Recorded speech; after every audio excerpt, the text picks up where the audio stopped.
All right. And then there's going to be a delay because StreamYard is terrible with the notifications. They don't like to. That's why we got to share it out. They don't like to.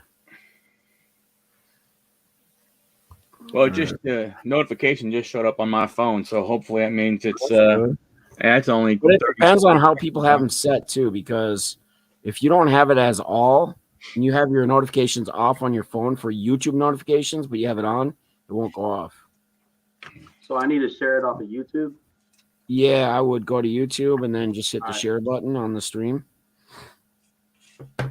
All right, I'm just going to say a little, hey, what's up? Welcome to episode 3 of the Playmaker podcast. Yes, my voice is a little lost as I was at the Minnesota-Dallas game last night.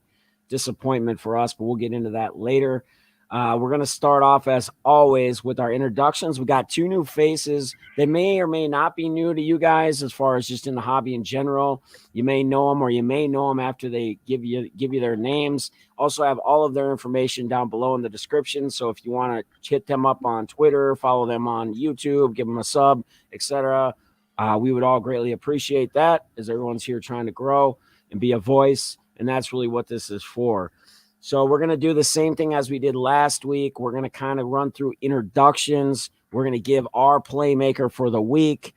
And then from there, we are going to draw the winner of this week's $30 PayPal or auction credit, whatever you prefer, when you win it. And then we'll roll from there and just kind of get into it. We have a lot to talk about this week.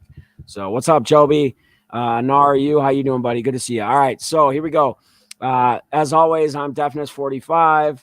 My playmaker for the week is going to be none other than Mr. Michael Pittman for the Indianapolis Colts. He was a guy I was heavy on. I talked heavy on him Sunday in the morning DFS show. I told him I said he was going to have a big day. He came through. He didn't quite get the 100-yard mark, but he did get in the end zone twice, and he actually should have been in there 3 times because in the beginning drive where Jonathan Taylor got that touchdown, they missed the pass there. It was going to him. So he could have had even a bigger game. So I'm going to pass it on. Balls, what's up, man? How you doing? What's up, brother? You know me. I'm Balsley. You guys, all my stuff's on Twitter. You know, that's where I do my hobby stuff. I keep everything else, all other social media kind of family related. My playmaker of the week, though, is going to be Deebo Samuel for the San Francisco 49ers. They played my Bears yesterday. That's probably why I know a little bit of this, but 6 catches, 171 yards. I think he had an 83-yard reception on like a 3rd and 20 play or something like that. But I started looking at some of his stats, and only 6 players have posted higher yards per game through the first 7 games. He has 819. He's got 3 150-yard games already this season, including one yesterday. And he's on pace right now for 117 yards per game. He stays healthy for all 17 games. That puts him at 1,989, breaking the NFL record. And who knows, if he keeps at this pace, we may see our first 2,000-yard receiver. So Deebo Samuel, my playmaker. And this, just to touch on that real quick, this is not, I mean, you're talking about a franchise who's had the likes of people like, I don't know, Hall of Famer Jerry Rice. I mean, this isn't even just franchise. This is actually NFL just as a whole. So awesome. Great choice on the playmaker this week. Michael, how you doing tonight? Oh, go ahead, Balls. One more thing. Hang on. One more thing, too. If he didn't catch another pass the rest of this year, he would have already set career highs in yards and touchdowns. That's insane. Yeah, that's huge. Michael, how you doing? What's happening, fellas? Hey, my name's Michael. I'm half of a Huddle card collection as you see it. As Defna said, down in the description. Got a YouTube channel, got Twitter. We do most of our stuff on YouTube, not a whole lot on Twitter. We do some on IG also. It's all Huddle card collection. Just a quick brief thing. Huddle card collection is me and my son. And we've been going since January of this year. Posting videos, opening up cards, doing all kinds of good stuff and everything. So I had the pleasure of meeting these guys and being on Defton's show before. So looking forward to it. So for Playmaker, I wanted to go be a homer, but I'm not going to because I just don't think it's sustainable. That would have been Mike White for the JETS, Jets. But in reality, I think you got to look at Cooper Kupp, man. What that guy is doing all year long has been incredible. Another over 100-yard game, this last week with a touchdown, 10 touchdowns this year. I believe that's the most quarterback and, wide receiver this year, that combination this year. And, it just, I think I think what he's doing and everything and what that team is doing really makes you appreciate Matthew Stafford and what he must have gone through in Detroit all those years. Absolutely. To see where he is now and everything. But that's like I said, I'd love to be a homer, but I can't do it because he ain't going to be that long. So I'm going to go with Cooper Kupp. That's a great pick. And before we get to Josh and Big Boy Sports Cards, I want to ask one question as you being a new face on the podcast here. So on the hobby spectrum of things, obviously you guys got a channel on hobby stuff. So as you started back in January, so what was the ultimate thing that brought you back to the hobby? Because I'm assuming you probably were somewhat engaged in the hobby at some point when you were younger, more than likely, maybe not. What kind of got you back? You say January. So what really got you back into it? So, I started collecting in 1976. And then a little there. Yeah. but hey, but I look good. So I started there, and then I it was funny. I started getting out as the junk wax era started getting heavy, got away from it, but stayed involved a little bit and everything. And then, really my son, we started just doing a little more together and stuff like that. Started watching, just started watching some videos came up, started seeing some videos and everything towards the end of last year, getting more about the hobby blowing up and everything. And then I was like, just told Mike, hey, I think this would be pretty cool to do. So we went out and started hunting, started making videos. We went to nationals this year. So it's, looking forward to, keep moving forward, keep growing. And so this is Michael, the other face, the other side. He said he was half of the Huddle card collection would be his son, which is Mike. So it's Michael and Mike. So he'll maybe be on a show one of these times. He's joined us before on some other shows. So, yep. All right, man. Well, welcome aboard. We're happy to have you on here. Last but not least, we got our man, Josh from Big Boy Sports Cards. How you doing tonight, brother? Doing good. Thanks for having me. Like everybody else, I primarily I'm on Twitter doing the hobby card stuff, and Michael, I'll save you, buddy. And this wasn't set up. This is the first time me and Michael's ever talked. But my Playmaker of the week is Mike White. Seriously, when I was looking at who I was leaning towards going the World Series route and trying to pick somebody from there, but so many great players over the week in these last couple games, man. It was hard to narrow it down to one person, but I went with Mike White. Coming out of Western Kentucky, my guy went 37 for 45, 405 yardage, 3 TDs.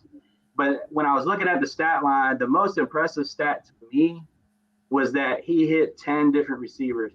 He spread the ball around the field. And to me, that's just great. I love to see that. I love to see incorporating, those players that might not normally touch the ball, get the ball, Right. And that was something that, I as a football fan would expect from, a quarterback like him coming into the game to throw the ball around, So that was quite impressive to me. No, that's a great choice. And to be honest with you, that was actually Nate. Nate couldn't join us tonight. He's been on the last two, but he did put his Playmaker in as he's been a big part of the show since we kicked this thing off. So shout out to Nate. I hope he's doing well. But he also picked Mike White. So we got Mike White times 2. So obviously Mike White made a splash. And another fun fact for you guys with Mike White is, and this is kind of hilarious because I get the Red Zone, so I watch the Red Zone. And the dude that hosts the Red Zone brought it back to Mike White at the beginning of the game after he'd completed like 5 or 6 in a row or whatever. And they said, this is incredible because he's actually when he took over in the previous game, he went 4 for 4 to finish off the game, and then he didn't miss a target up through like the first 8 or 9. He was like 13 or 14 for 14, and then right after like that was said on the Red Zone, then all of a sudden he threw a pick, and like that was the first but kind of jinxed him in a way.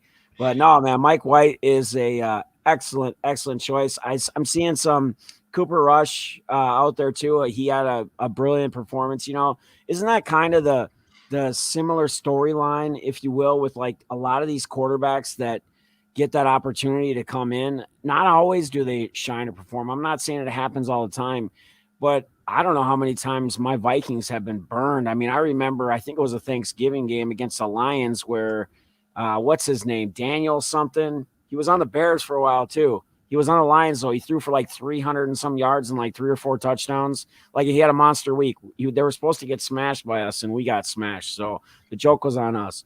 And one more thing before we pick the winner.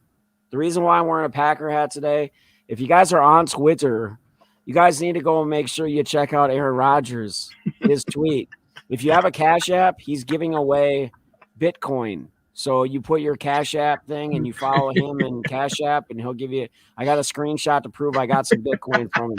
Ball said he's off. He's not taking anything from Brady as a Bears fan. But I'll tell you what, if somebody's going to hand me something free, I'm going to jump right on it. So shout out to Aaron. You keep doing you, boo. And he also smacked Kyler Murray and those Cardinals on Thursday night, man. He kind of proved a point there. So here's what we're going to do. Before we jump into a bunch of stuff we have to talk about, I'm going to get the wheel up here. So, guys, again, how this thing works, I have everybody already on here who landed a comment on last week's deal, right? You only get one time. If you want to post more one comment or question topic, you can, but I just put your name in once if you do that. So I'm going to spin this. I'm going to shuffle it 7 times because I'm a gambler. I'm a gambling man. 7's kind of my number. I'm going to shuffle it 7 times. We're going to spin the wheel. Whoever it lands on, you get either $30 PayPal I can send you to use for whatever, or you can use the $30 and put it towards my sports card auctions. Totally up to you. You let me know what you want to do. So good luck to you guys. Again, we do this every single week. So once this episode uploads, make sure to drop your comment or question or topic because you will get entered in to get a shot at this next week. So, all right, guys, 7 times. 1, 2, 3, 4, 5, 6, 7. Good luck, guys. Spinning the wheel. Spinning the wheel. Pick our winner, and then we'll get into it. Jim F., a long time follower. Jim F., you are the winner, brother. Congratulations. Yeah. Let me know in DM or email, whatever you prefer. And he just popped in the chat. Yeah, and you will get congrats, man. You just got the $30 either PayPal or auction credit, whatever you prefer. So just let us know that. Again, it's easy. Leave a comment. So, guys, the first thing we're going to do, because we forgot to do this last week, the Monday night game is just about to happen. It's about to kick off. We have the New York Giants at the Kansas City Chiefs.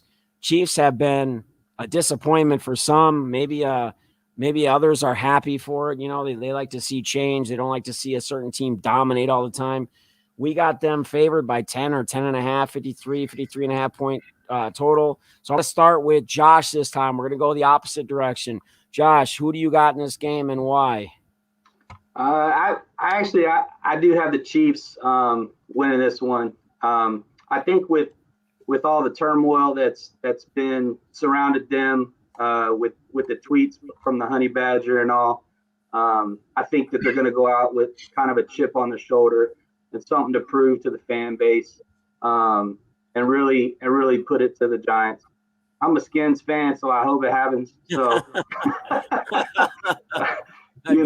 hang 40 on them, and I'll be happy. Right on. Michael, you're up, brother.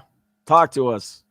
I'm going to go with the Chiefs also, but just looking at it from a standpoint of is that I think it's going to be a high-scoring game because I think the Giants can, put some points up. But I think if you look at the Giants' defense, 2 high-powered offenses that they faced, which was Dallas and the Rams, they gave up a lot of points.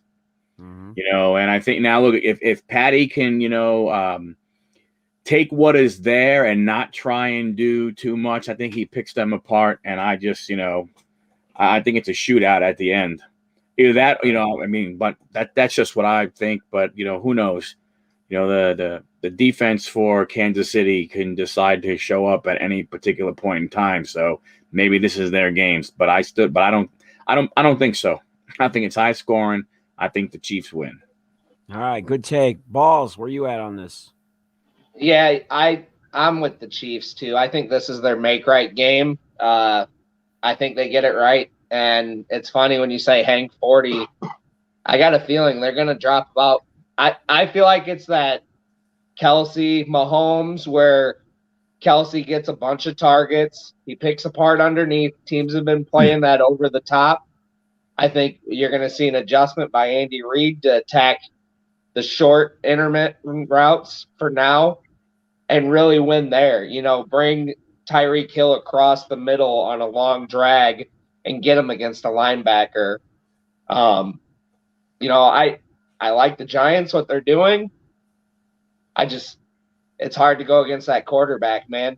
I feel like if he protects the ball and their defense gives them 1, maybe 2 turnovers, I feel like it's going to be a blowout tonight. I got them like 45-10. All right. So I'm seeing some go Giants. I'm seeing our guy Brady Giants cover that. Chiefs by 7. So I'm taking the Giants here, guys. I'm going to go with the underdog, and here's why. 1, the Giants got Tony back tonight, the rookie stud, first-round pick for the Giants. They got Mr. Sterling Shepard back as well. They've been missing those 2 targets. But Patty Mahomes, I've been saying this the last few Sundays, the last few weeks, like this is going to be the game where they're going to show who they really are. They're going to come back. Patty Mahomes is going to have a huge game, and he just continues to disappoint.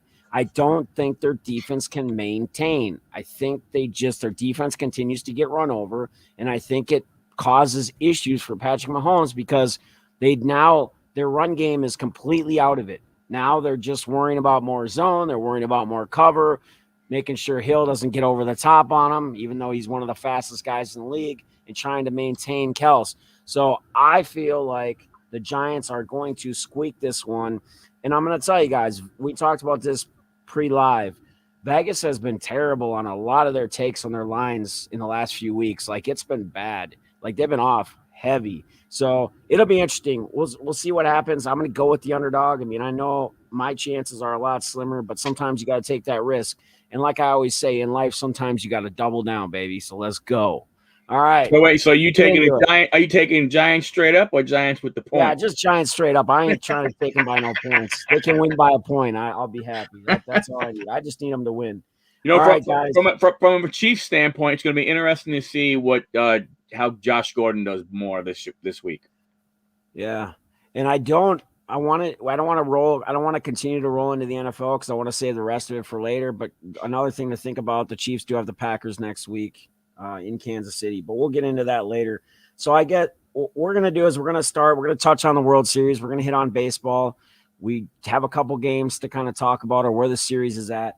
And then a lot of you guys have brought up like the NASCAR. We're going to talk about a little bit of NASCAR, whether all of us are really on it or know much on it. We have kind of where their standings are at and things like that. We're going to touch on college football as well. We got a lot going on in the UFC coming up and what just previously happened this past weekend. And then obviously we'll have a lot to talk about just the NFL in general this past weekend. So let's kind of dive into it first. Let's get into this World Series, man. I was kind of shocked being at the Vikings game last night, looking at the score after the first, and the Braves were up, what was it, 4-0? Yeah. I think Braves were up 4-0. Grand and slam. I thought, oh man, like this is it. Like they're gonna win this thing tonight. Like this is gonna be it. And then all of a sudden, next thing you know, it was like tied up and bases were loaded, and Houston was at bat.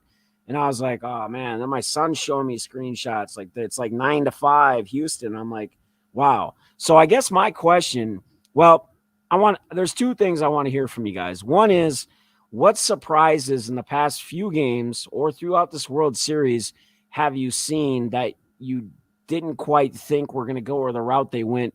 And 2, who's going to ultimately win this thing?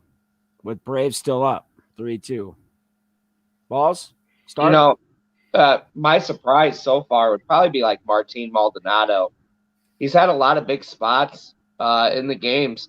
Even that walk that he took the other night in that game, that seemed to kind of be a turning point in that game.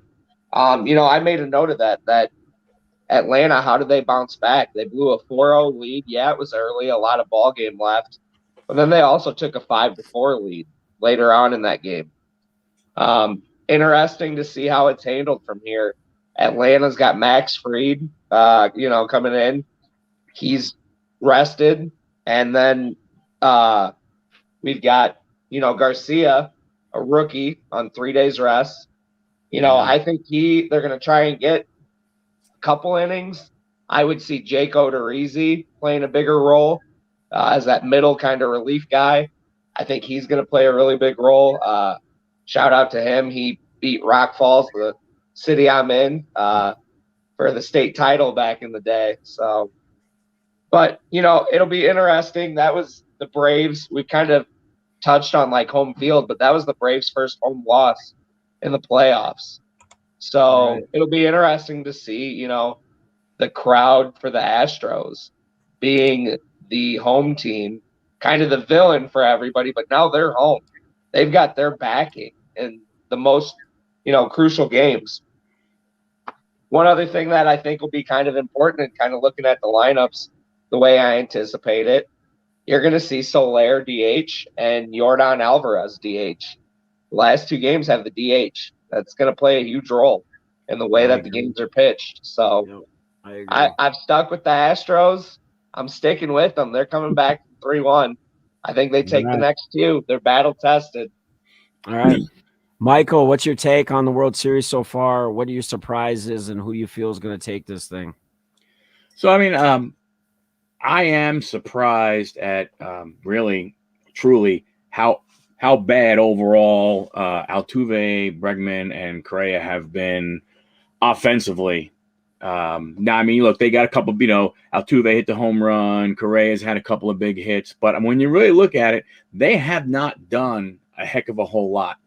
And to still have a shot, that's really, really big. The other thing, the one thing though that I'm looking forward to see is, when you look at starting pitching, what has it always been with starting pitching? You see a lot happen now. Once, twice through the order, and then they start pulling their guys out because, hey, that third time around. Atlanta's used a lot of relievers. Those hitters have seen a lot of relievers. And you just want to look at AJ Minton the other night. AJ went ahead and he was great. All of a sudden, it's the third time they're seeing him. And what happens?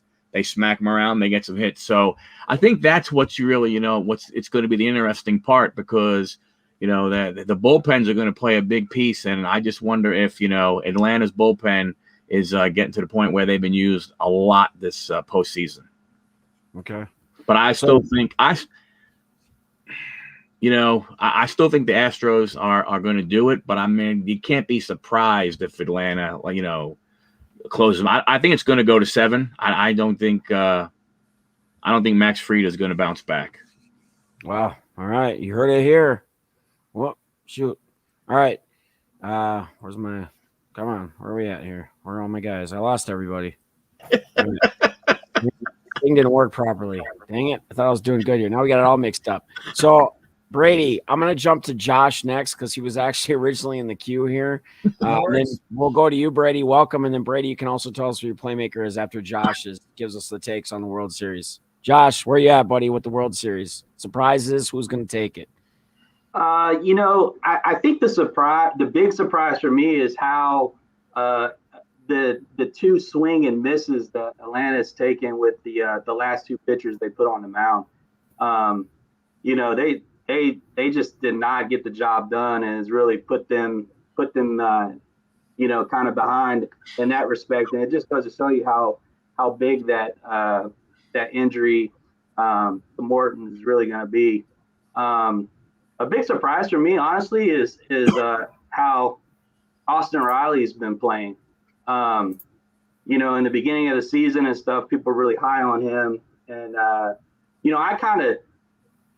kind of gauge, and I know this isn't really the way you should do it, but I kind of gauge, because I'm really big into the hobby, and I kind of gauge athletes by kind of what their card values are doing, and I really liked Austin, earlier on in the season, but my son pointed out to me, when he made that diving catch to the foul line the other night, and what the outcome of the game would have been had he not made that play. And he's been a real bright spot. I hope they can get the pitching figured out. I still hold hope that the Braves are going to pull it out. But I think it's going to be tough for them. If the bullpen continues to struggle the way it has, it's going to be tough for them to come back in Houston. Well, not come back, but finish it off. I really honestly thought they were going to finish it off last night. I did too.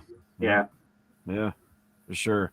So you think the Braves can do it though? It's 7. Is it going 7? The fan in me says yes. I want them to. I don't know. It's tough. Right. Yeah, I don't know. All right. Brady, what's up? Welcome. So first off, give us your Playmaker of the week and then pop into this World Series. Well, my Playmaker ties in pretty well. I'm deciding to go with Ian Anderson, pitcher for the Atlanta Braves. He threw 5 no-hit innings in their 2-0 win on Thursday. And I think it's partially because of his performance there and partially because of the implication that has on the rest of the series. It's going to take Max Fried or Ian Anderson to have another performance like that for this Braves team to win the World Series.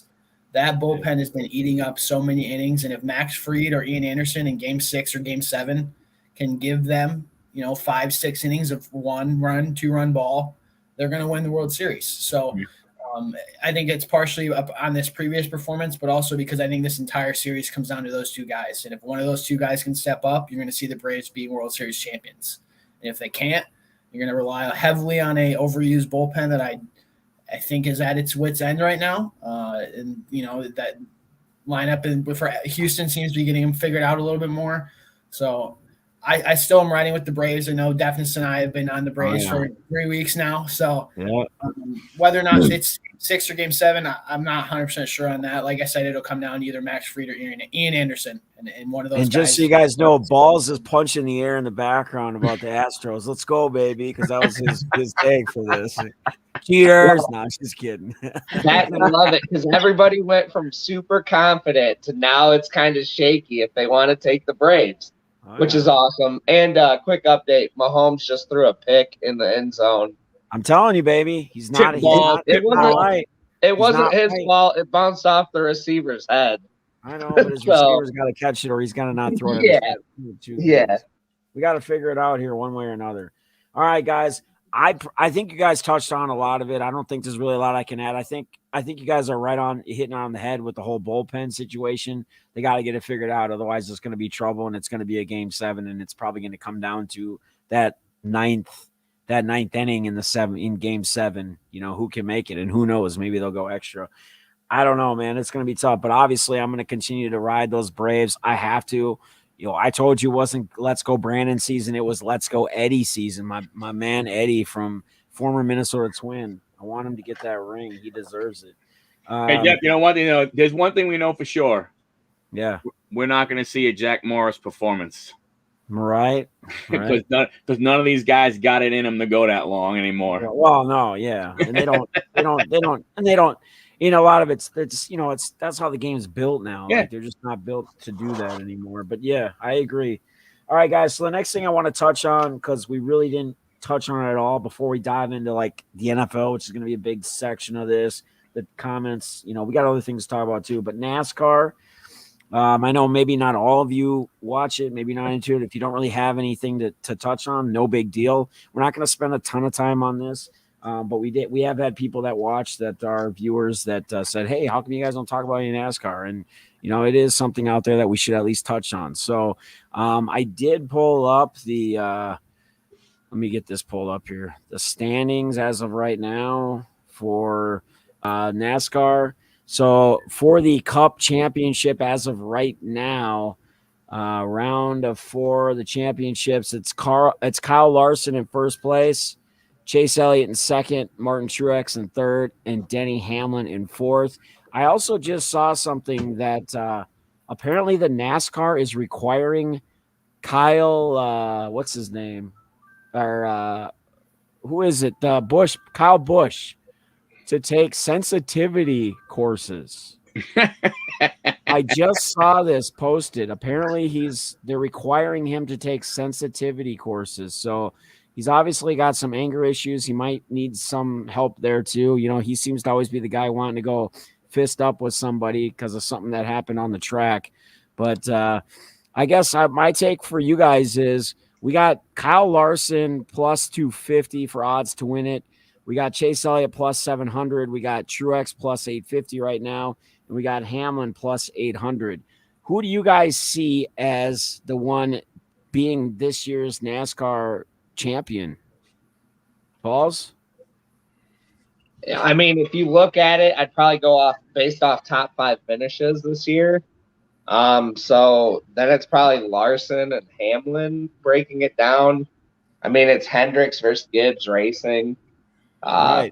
It really is. And I mean, there's a lot of bad blood after this weekend. I didn't get to watch the race because it's football, but after this weekend, Bowman spun out Hamlin, and Hamlin was pretty pissed. He looked to take that win, which would have really helped him. He's another one that likes the fight. And he let him know. And if I had to choose, man, you said he's another one, but he's my favorite racer because he's on Team Jordan, man. What, Hamlin? Yeah, Denny Hamlin. He's been on Pardon My Take. He's, I just kind of dig the guy. I'm not a big fan of Joey Logano, and he hates Joey Logano. So, I mean, that kind of pairs up. But I think it's Larson's obviously to lose. He's been good all year. But if I'm going to go with anybody else, it's going to be the former winner in Hamlin. Yeah. All right. Good deal. Brady? Well, I'm going to be honest. I don't watch a ton of NASCAR. I haven't watched NASCAR since Jeff Gordon was around, so it's been a while. So I'm giving you these odds. I'm taking Kyle Larson.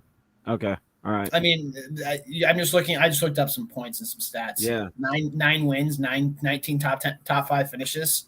Yeah, he's had a crazy year. That's crazy. Now, I think Balls makes a good point there. Denny Hamlin with 18 top 5 finishes, that might be good value down there. A guy that's always seems to be there at the end of a race. 2 wins though. It's obviously he's not finishing any races, but value wise with those odds, that might be a little bit better of an option than Kyle Larson is. Gotcha. Josh, you got anything for us on this? I'm not a big NASCAR fan, but if I was gonna pick somebody, I would have to go someone on Gibbs Racing just because of where he came from. So there you go. Yeah. Washington Redskins fan right there. He rides and dies with them, baby. We got that out of him. If we learn one thing right now from Josh tonight, he is bleeding and riding and dying those Redskins, baby. The Washington football team. Well, no, not for me. They'll always forever be the Redskins. I know. We're going to cancel you now. Yeah, I'm canceled, baby. No more. Someone else gonna have to host the show. You guys take it over. Michael, where are you at on this? You got any takes for us on the NASCAR? So it's interesting. You have 2 from Hendrick and 2 from Joe Gibbs in the Final Four, which is, interesting to see how they, plus they have the other teammates, how they work together. Kyle Busch right up there, so he's going to help out everything else. It's interesting the way, Elliott, last year's champ, Truex is a former champ. Denny Hamlin hasn't been there.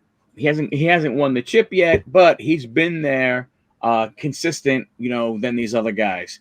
They're racing at Phoenix. Denny does pretty good at Phoenix.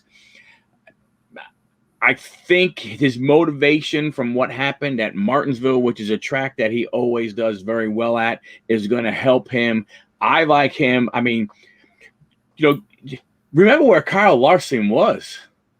What Kyle Larson was thrown out for making comments in an iRacing on doing sim racing. He was tossed from NASCAR, brought back in to come back and do 9 wins is pretty phenomenal. So I think it's him or Denny, but I'm a Joe Gibbs guy. I used to work for Home Depot. Home Depot had a car with Joe Gibbs. They just boom, 1, 2, 3. That's the way it was, and I've stuck with him. And I think Denny Hamlin is gonna get it done. I think there's gonna be an effort by Joe Gibbs's team, even Truex, to help Denny, because Denny has been there, that long, and he's that good of a driver. Yeah, I mean, I used to be a big Denny Hamlin fan. I would say, the way it looks and the way obviously they have everything on the odds one, Kyle Larson, I'm gonna go against the grain with you guys, and I'm gonna not go with Larson. I'm not gonna go with Gibbs. I'm gonna go with the kid Chase Elliott. That's gonna be my pick.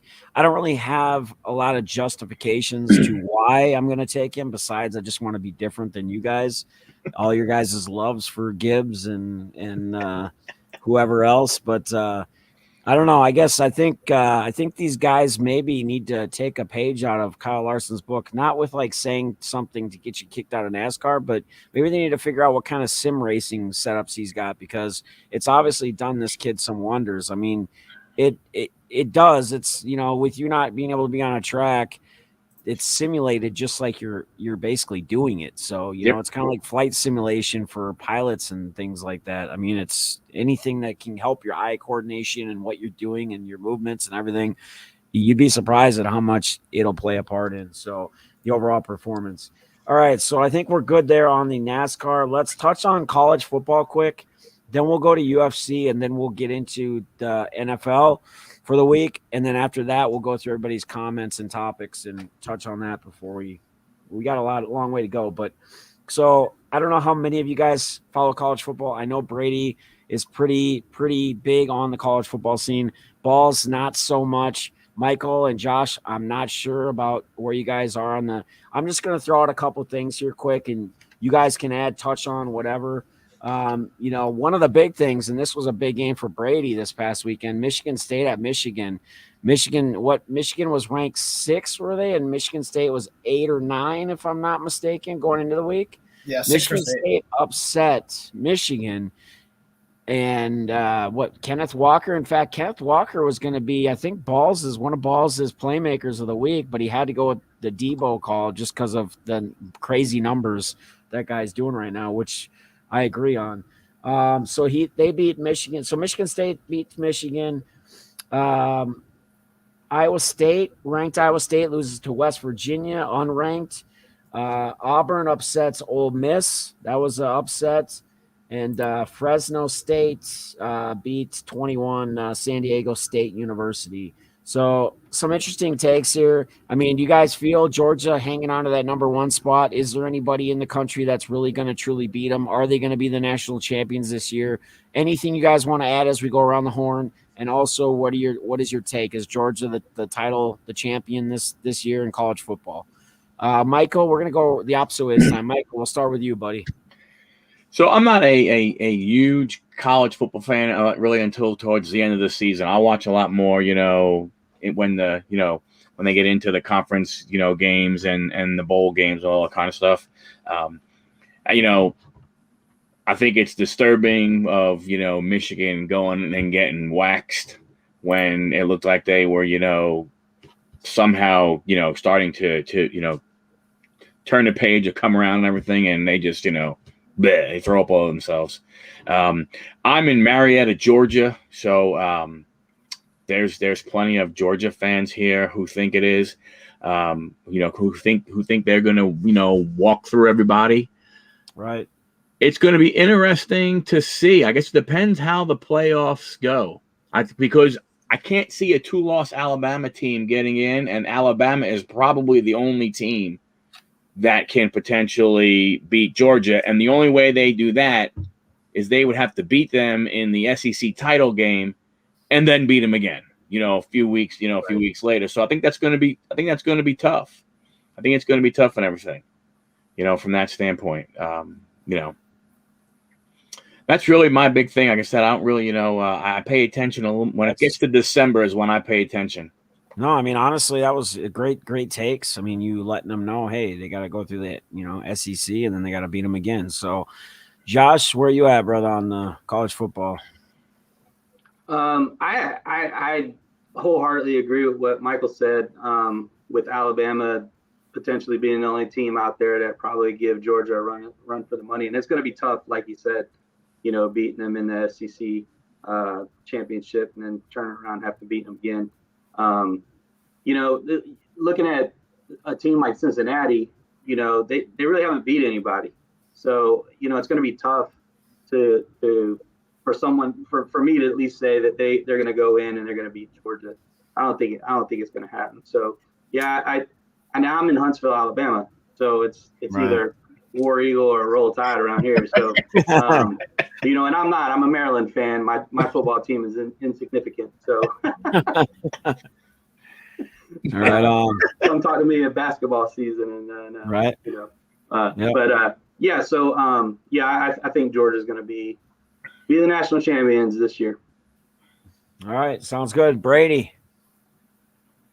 I'm at a complete loss right now, guys. I don't know what to do with Michigan football. Huh. It has been.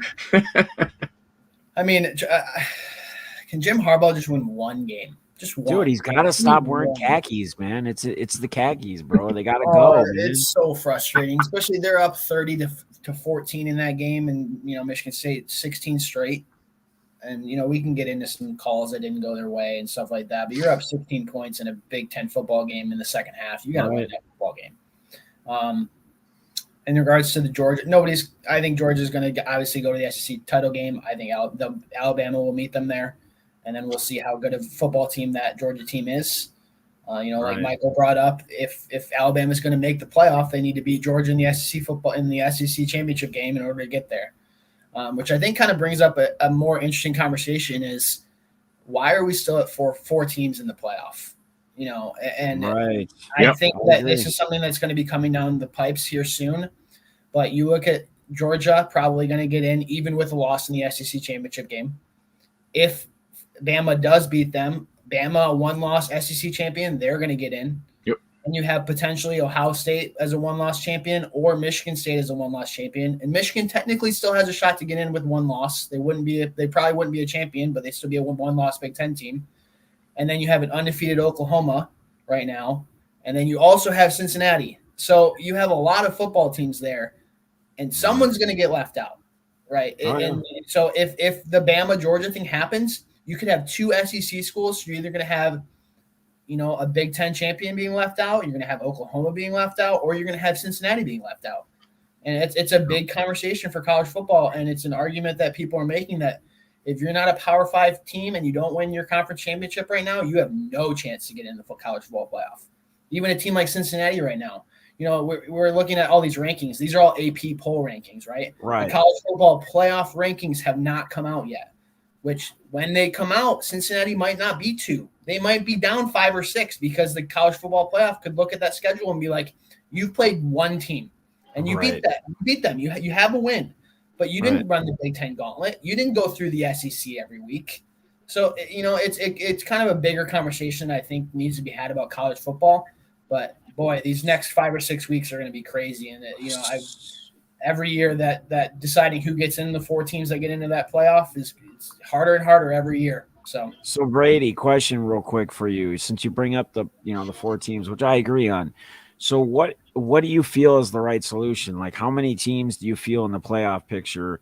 I mean, do they run it somewhat like the NFL? I mean, do we go that many teams, or do we do a 8-man or 8 team, 10 team, 12 team?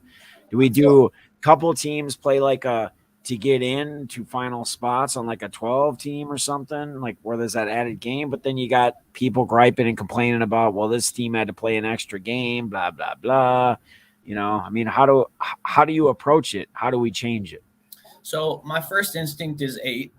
And I think that gives 5 Power 5 conferences. I'm not saying every winner has to get in. If an 8-3 team goes and upsets a one-loss champion, I'm not saying they should be guaranteed a spot. But You know, Right. it gives the best school from all these Power 5 conferences at least a shot. You're going to have 2 SEC schools some years, but it gives chances to guys like, you know, Cincinnati or UCF. Remember when they declared themselves national champions because they didn't get in at 12-0?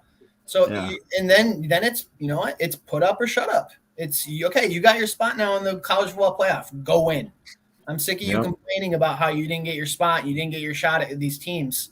And, you know, I thought about 6 there for a second, but I think the fact that it's not based on record, it's just based on a poll. It's hard to assign a bye just based on people's opinions of who is the number 1 and the number 2 team. And, you know, most years they're very obvious. For a lot of years, it's been Bama, Clemson, or LSU, somebody, or Georgia, somebody. But I think what you're going to see is probably 8 teams. And I think that, and you got to remember, these kids are also training all like those from the last game of the year to their bowl. It's a month or 2. It's not like they're going away and not doing stuff. They're still practicing every single day for those weeks. You're just adding an extra game. That's all you're doing. So I don't think it's that big of a deal to add 4 teams and say we're going to have one more game at the end of the year to try to determine a champion. I think it's going to be more competitive for people, and it's going to give more teams opportunities to show nationally that they deserve to be there. Right. All right. I like it. Good takes, Brady. I appreciate you. Appreciate the input. Balls, where do you stand here? I know you didn't say you're big on the from what we've said and what's been said. Kind of what do you? I mean, that was going to kind of be my point. Was what Brady went with. They need to expand to 8. Then you could allow all 5 Power 5 champions in, and then 3 remaining teams get in. Whether that's the way to go or not, I mean, all them schools want that money. But I think the big thing that's holding up the move from 4 to 8 is going to be your sponsors right now. Your sponsors want that money. So how do you shift? Does a sponsor want to be the 8? You know, do they want the Orange Bowl to move to be the 8 game now? Do they change it? How do they rearrange it to make their sponsors happy? That's one of the biggest things that's holding this up, I feel like, on the back end. Because there's so much money tied up in those bowl games. That's why there's so many. Right. So I think that's what's kind of holding it up. And, you know, the NCAA is not a smart organization overall. They're not – I don't think they're that smart, you know, so who knows? I think it'll stay 4 for a bit for now. Okay. Yeah, I mean, a lot of great takes from you guys. I appreciate all the input. I kind of gave the rundown of kind of the main highlights of the games as far as the games this past week. I agree on the playoff situation. I think an 8-team playoff thing would be much better than this 4-team thing, which is just garbage. They need to change. Something needs to change to make it more interesting and give more teams that should be in there, should have a shot at it, to actually get an opportunity to do it. So I agree, though. I think Georgia is probably – I mean, I think they're national champions when it's all said and done this year. I don't think there's anyone that's gonna beat them, but we'll see. There may be a surprise. But I think you look at it from a standpoint of is, you know, the whole thing about the bowl games and that type of thing. Look, it's just scheduling, right? There's no way you I mean, you know, you could make it where it's not that difficult to place that many games. How it's going to be? What is that? That's a total of what? 4? It's 7 games, right? If you have an 18 playoff, it's 7 individual games. You can figure out how to make that work with the different, you know, Orange Bowl, Rose Bowl, you know, whatever bowl games they want to go ahead and use. Right. You know? And I do like the idea of the champ getting in automatically, because you know what? That's more like would be like with basketball, right? You get that team in the ACC who was, you know, 500 and they roll through and they beat, you know, North Carolina or Duke, you know, and it's Wake Forest, or, you know, it's somebody else, it's some other team, right. And they get in. And so what? I mean, that's the way it should be. You're a champion. You should get in. I will say, though, the difference with basketball is those tournaments, every team gets in the tournament. That's not the way with college football. 2 teams go to the conference. Right. I mean, you got the difference. 64 teams to start the tournament. Well, no, I'm talking even about like the Big Ten tournament when they play all 14 teams in the Big Ten, however many students, the Big Ten, but all 14 teams get in. They all have a shot to get the automatic bid. The only thing different about football is the winner of the East and the winner of the West just play each other. That's the difference, I guess. And maybe they will do the automatic thing. I think that would be the one argument it's not the same as basketball. Gotcha. All right, guys. Well, I think that's gonna close it up unless you guys got anything else on the college football side. Well, I just had one, like, it's not a rebuttal, but Brady had said that, it's just one more month, practice and this and that. It's not that big of a deal. My daughter plays college volleyball, and I can tell you that for a student athlete, it's extremely difficult to manage your time when it comes to school and practice and lifting weights, so it really is a big deal. You're adding another month of burden on these students. But they're already practicing though. I understand what you're saying. Yeah, because they're practicing those that when they're done at the end of the start of December. A lot of those bowl games are like this end of December into January is when the national championship starts. They're all practicing that month and a half anyways. We're just throwing a couple extra games near.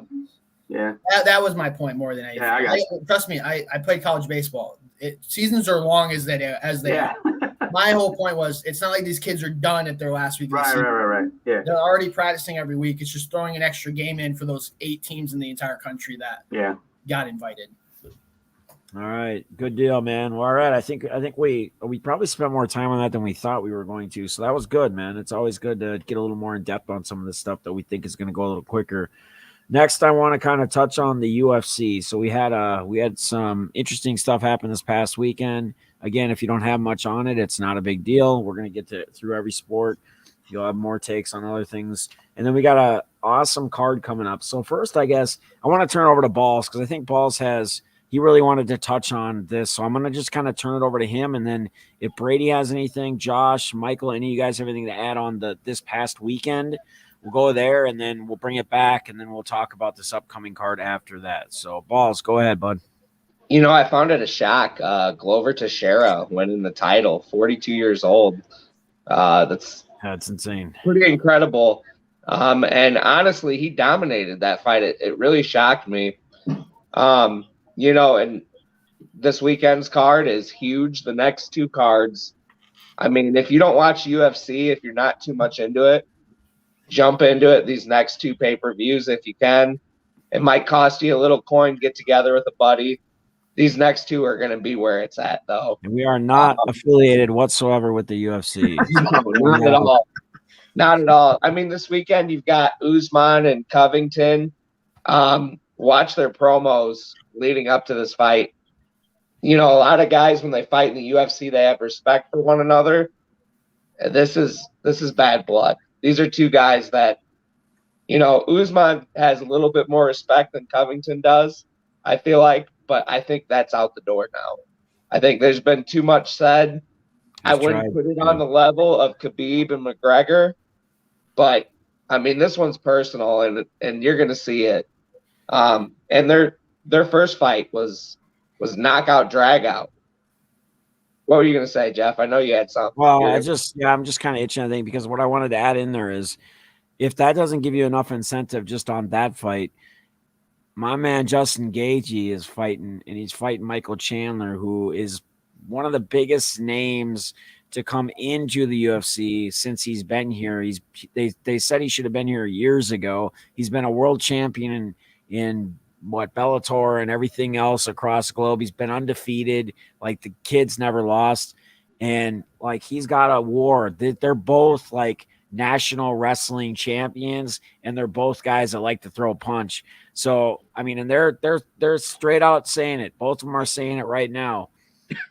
I'm either getting knocked out or I'm knocking him out. We're going to stand in the middle. We're going to square up, and that's what it's going to be. And if you guys have not seen a Justin Gaethje fight, and especially since you've been in the UFC, like, you're missing out. Just pull up some highlights, check out the kid. Khabib, the best fighter in the UFC probably ever, has said personally himself when he fought him, yes, he beat Justin Gaethje, but he said that kid hits the hardest, harder than anybody I've ever been hit by in the UFC. And this dude fights at, like, what is it, 170 or something like that, 170 pounds, right? 170 or 155. Well, he did both. Yeah, 155 will be this fight. So you can imagine, like, these guys train with a lot of different weight classes when they're training in camps and stuff, and they're actually doing sparring and stuff. This dude will get – you can't knock him out.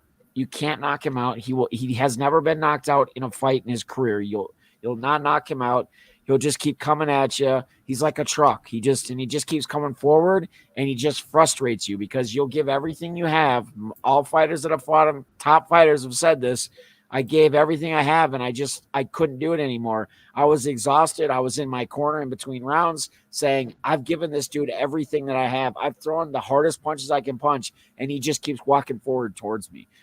That's some fireworks. That's some insane crap. And then on top of that, we got Rose, who's stand-up Minnesota, Pat Barry, Minnesota Mixed Martial Arts. He also trains with Usman and Gaethje's.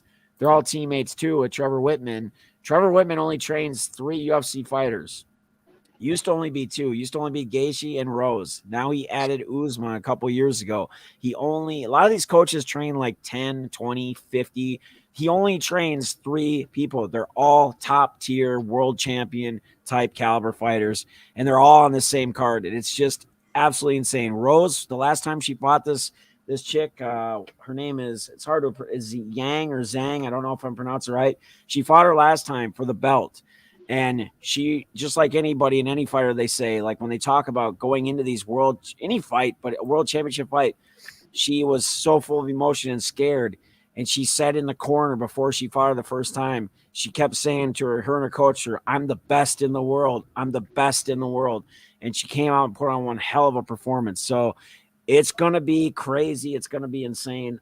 I'm like jacked. Like my hair is on raising right now. Like I get into these fights. I watch these fights. I've been an MMA fan since the days in UFC when there was no weight classes.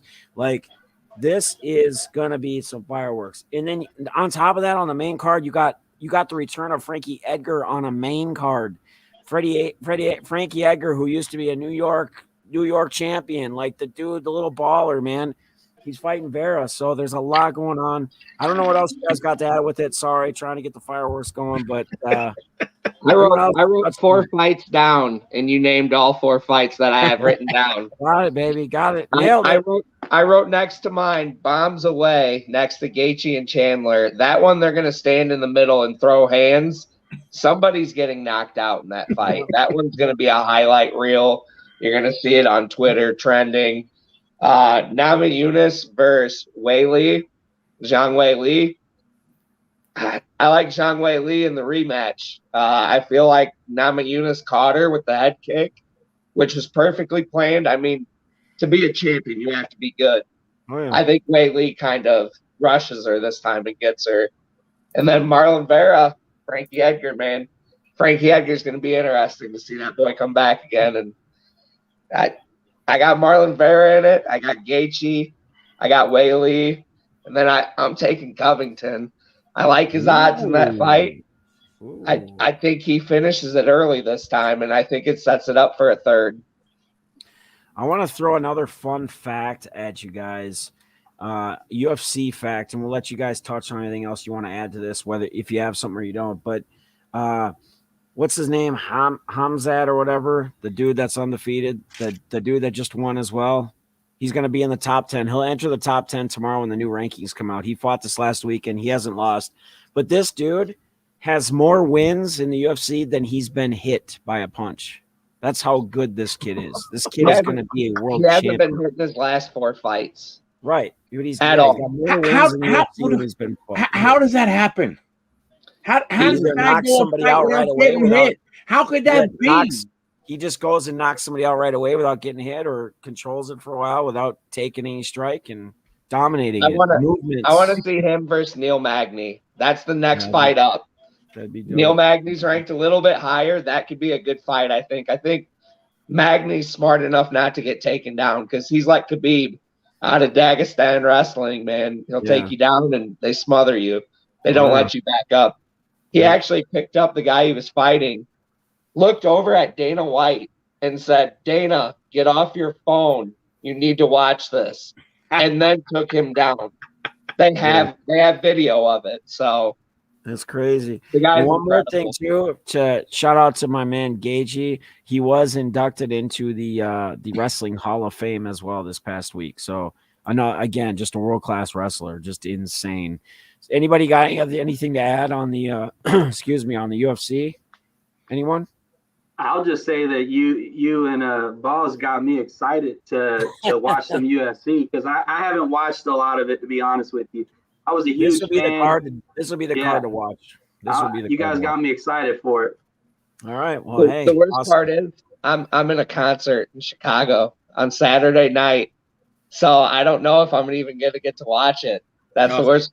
I'll get to see the highlights, but I might not get to watch it till the day after. Yeah. Well, it's all good. What's up, Soul Music 1.0? Welcome. First time I think I've seen you. Everybody else, what's up? All right, guys. So let's touch on NBA quick. I kind of forgot about the NBA. I don't know why. It's NBA season now. I guess getting ready about the UFC and then thinking about everything that happened in the NFL. We get a lot to talk about there. But what's a week's change? Brady and Balls were here last week. You guys, Josh and Michael, you weren't on last week. So weeks changed. What's different? I guess I can get your guys' take so far when it gets to you on the NBA. But for Balls and Brady, in the last week, what's changed in any of your opinions as far as kind of where teams are, players, anyone that stuck out, where things have gone? Balls, we'll start with you, and then Josh and Michael will get you in, and you guys can just touch on your take so far for the NBA season, anything you've seen or you want to add in. Go ahead. I was looking. Few things have changed. Obviously, the Bulls lose Patrick Williams. I'm always going to have a Chicago slant. That's a big loss for them.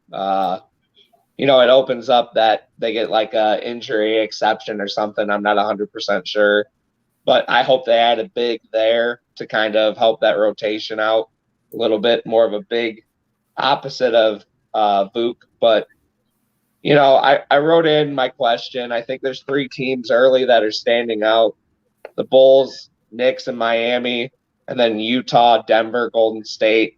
Really the top teams for me that I think stand out when I've watched them.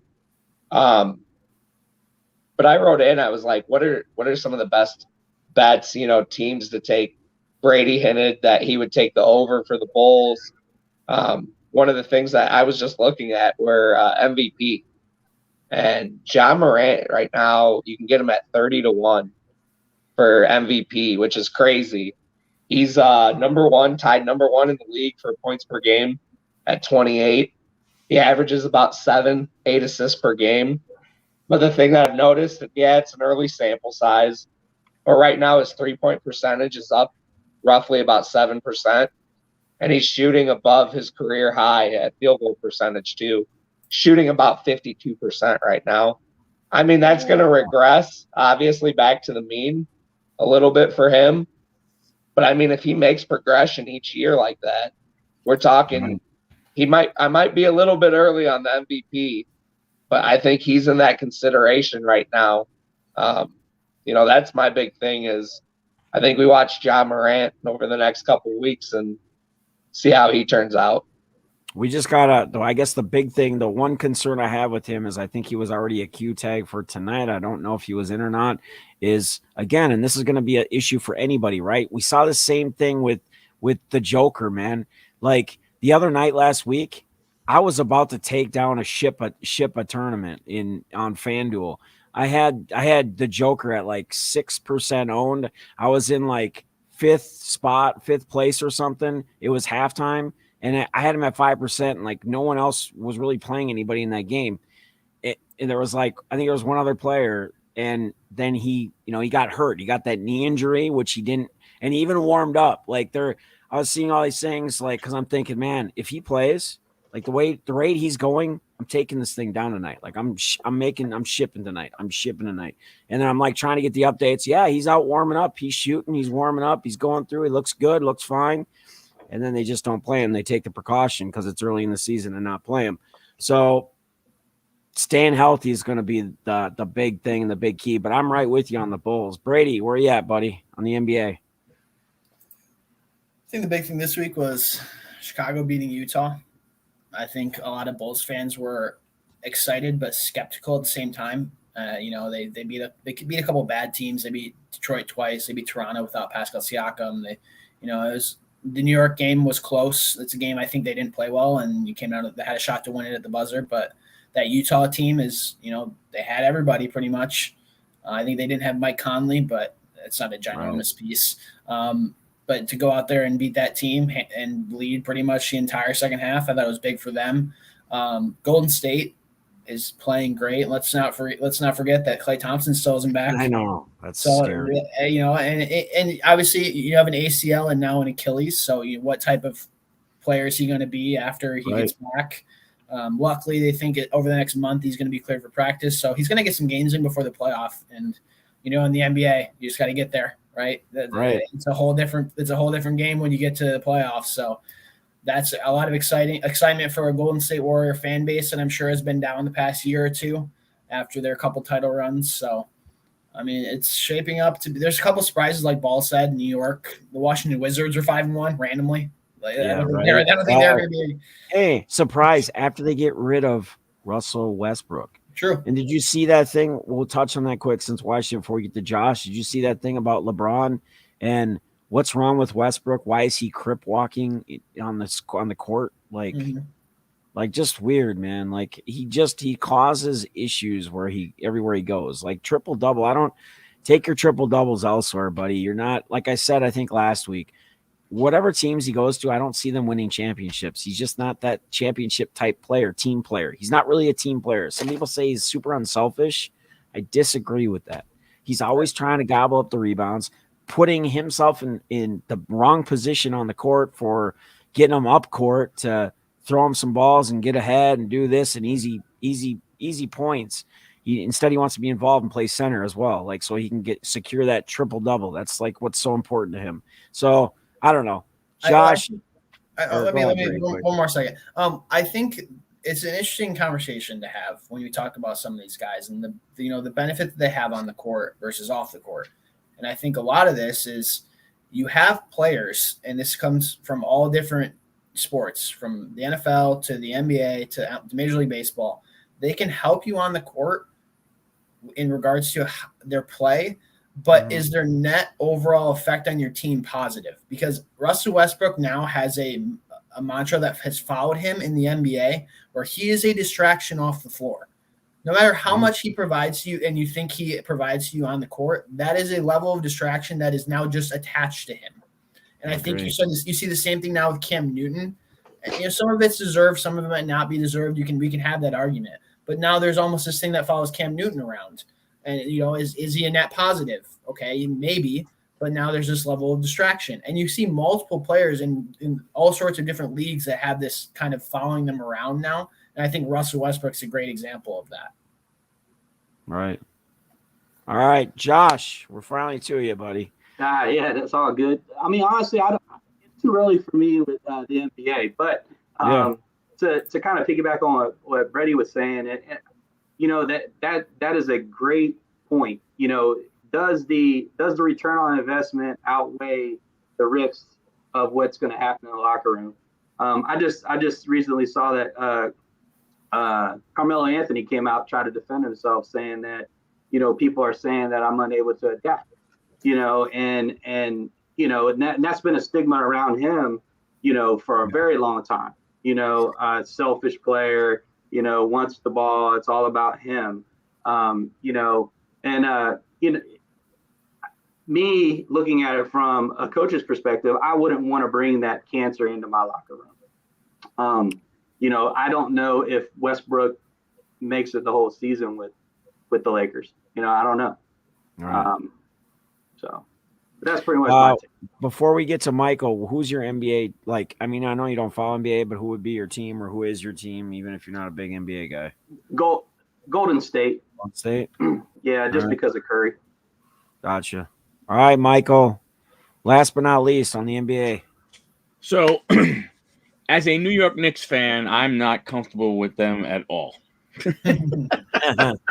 and honestly, I think, and part of that has to do with, to me, they did nothing in this last draft to go ahead and help them. Yeah, they got a couple guys later on. They got Grimes, stuff like that. but I don't know overall that they made themselves that much better. I'm not convinced with Kemba. I'm just not. I'm not saying that he can't. That he's not a good player. I don't know. Going back home, everybody says it's a great thing. All of a sudden, going back home, more eyes on you because now you're home. You should be more comfortable. You should feel better. So, I'm not sure, about him. The Warriors, you think about what's going on here in that what they have. Everybody, they got Klay Thompson. That's right. So you bring around, a first-round pick coming back. You have Wiseman, who still has to come back, another first-round pick. And then they drafted 2 of the top 14 players in this last draft. And the kid they got early, that Jonathan, I forgot his last name. I mean, he's supposed to be, there's a lot, they're very, very high on him across the board. I think they are, it's hard to say that they're a surprise. But I think, they are definitely have a lot better opportunity than people might have given them, in the past. The Lakers thing made no sense to me. I just don't understand it. I don't understand, now a Westbrook maybe, or if LeBron was at a point in his career where he wanted to play less minutes, then I can kind of sort of understand it a little bit because you can figure out a way to have that ball dominant guy on the court at the same time. But LeBron's like, screw you. I'm still playing 38 minutes. Oh, and guess what? I'm not sitting out 10 games this year. I'll give you your 1 or 2 games, if I get hurt. You're not, putting me through maintenance. And I think it makes it difficult for what they have, going on there and stuff. And Which stuff like I that. appreciate that maintenance thing because that drives me up a tree. And you know what? Why it drives me up a tree the most is for all the fans who pay a lot of money to go to these games, and then they're sitting this guy for rest tonight. Come on, it's the season. Unless they're actually hurt, play. And unfortunately, the players get so shown on by all the fans and everybody that they're the P word, this and that, and whatever. It's not them that make that decision. Right. The coaching staff and the whoever are the ones that saying, hey, we're resting you tonight, or you're going on rest. We're putting you on maintenance tonight. It has nothing to do with the player. Unless the player is out for a personal matter or something, a child's born, they have a family matter going on or something, like a personal thing. Otherwise, it's always typically the coaching staff or whoever that's putting them on that. So LeBron is the coach, so I guess he does get to make that decision. That's Right. true. Yeah, coach, assistant, GM. So you got to appreciate that even more, that him being the coach, he's not like giving himself just a side thing through the regular season, wanting to actually play the games. So, and I tell you, I wouldn't overlook Milwaukee. Right. Well, Giannis, yeah.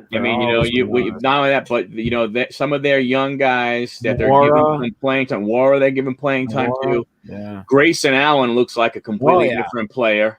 That he's there and everything. You give Holiday, because Holiday came in. I don't think Holiday was there all last year, was he? No. Yeah. Oh. Well, yeah. No, he was there. He came in last year. He was traded to him. Well, it was like early in the season. Yeah. Okay. It was during the season though. Yeah, but it was early on. Like okay. So I wouldn't, get away from them. And then the whole, I hate to keep talking about it, but I know you probably want to move on. But the whole the whole Brooklyn Nets thing, that's just that's just nuts, man. I know. That's the whole Kyrie and whatever. Who's got video playing? Sorry. We got some. Michael, question for you. Can we have Derrick Rose back? Dude, I loved him in Minnesota too. I think if he does I'm very surprised that Derrick Rose is doing what he's doing.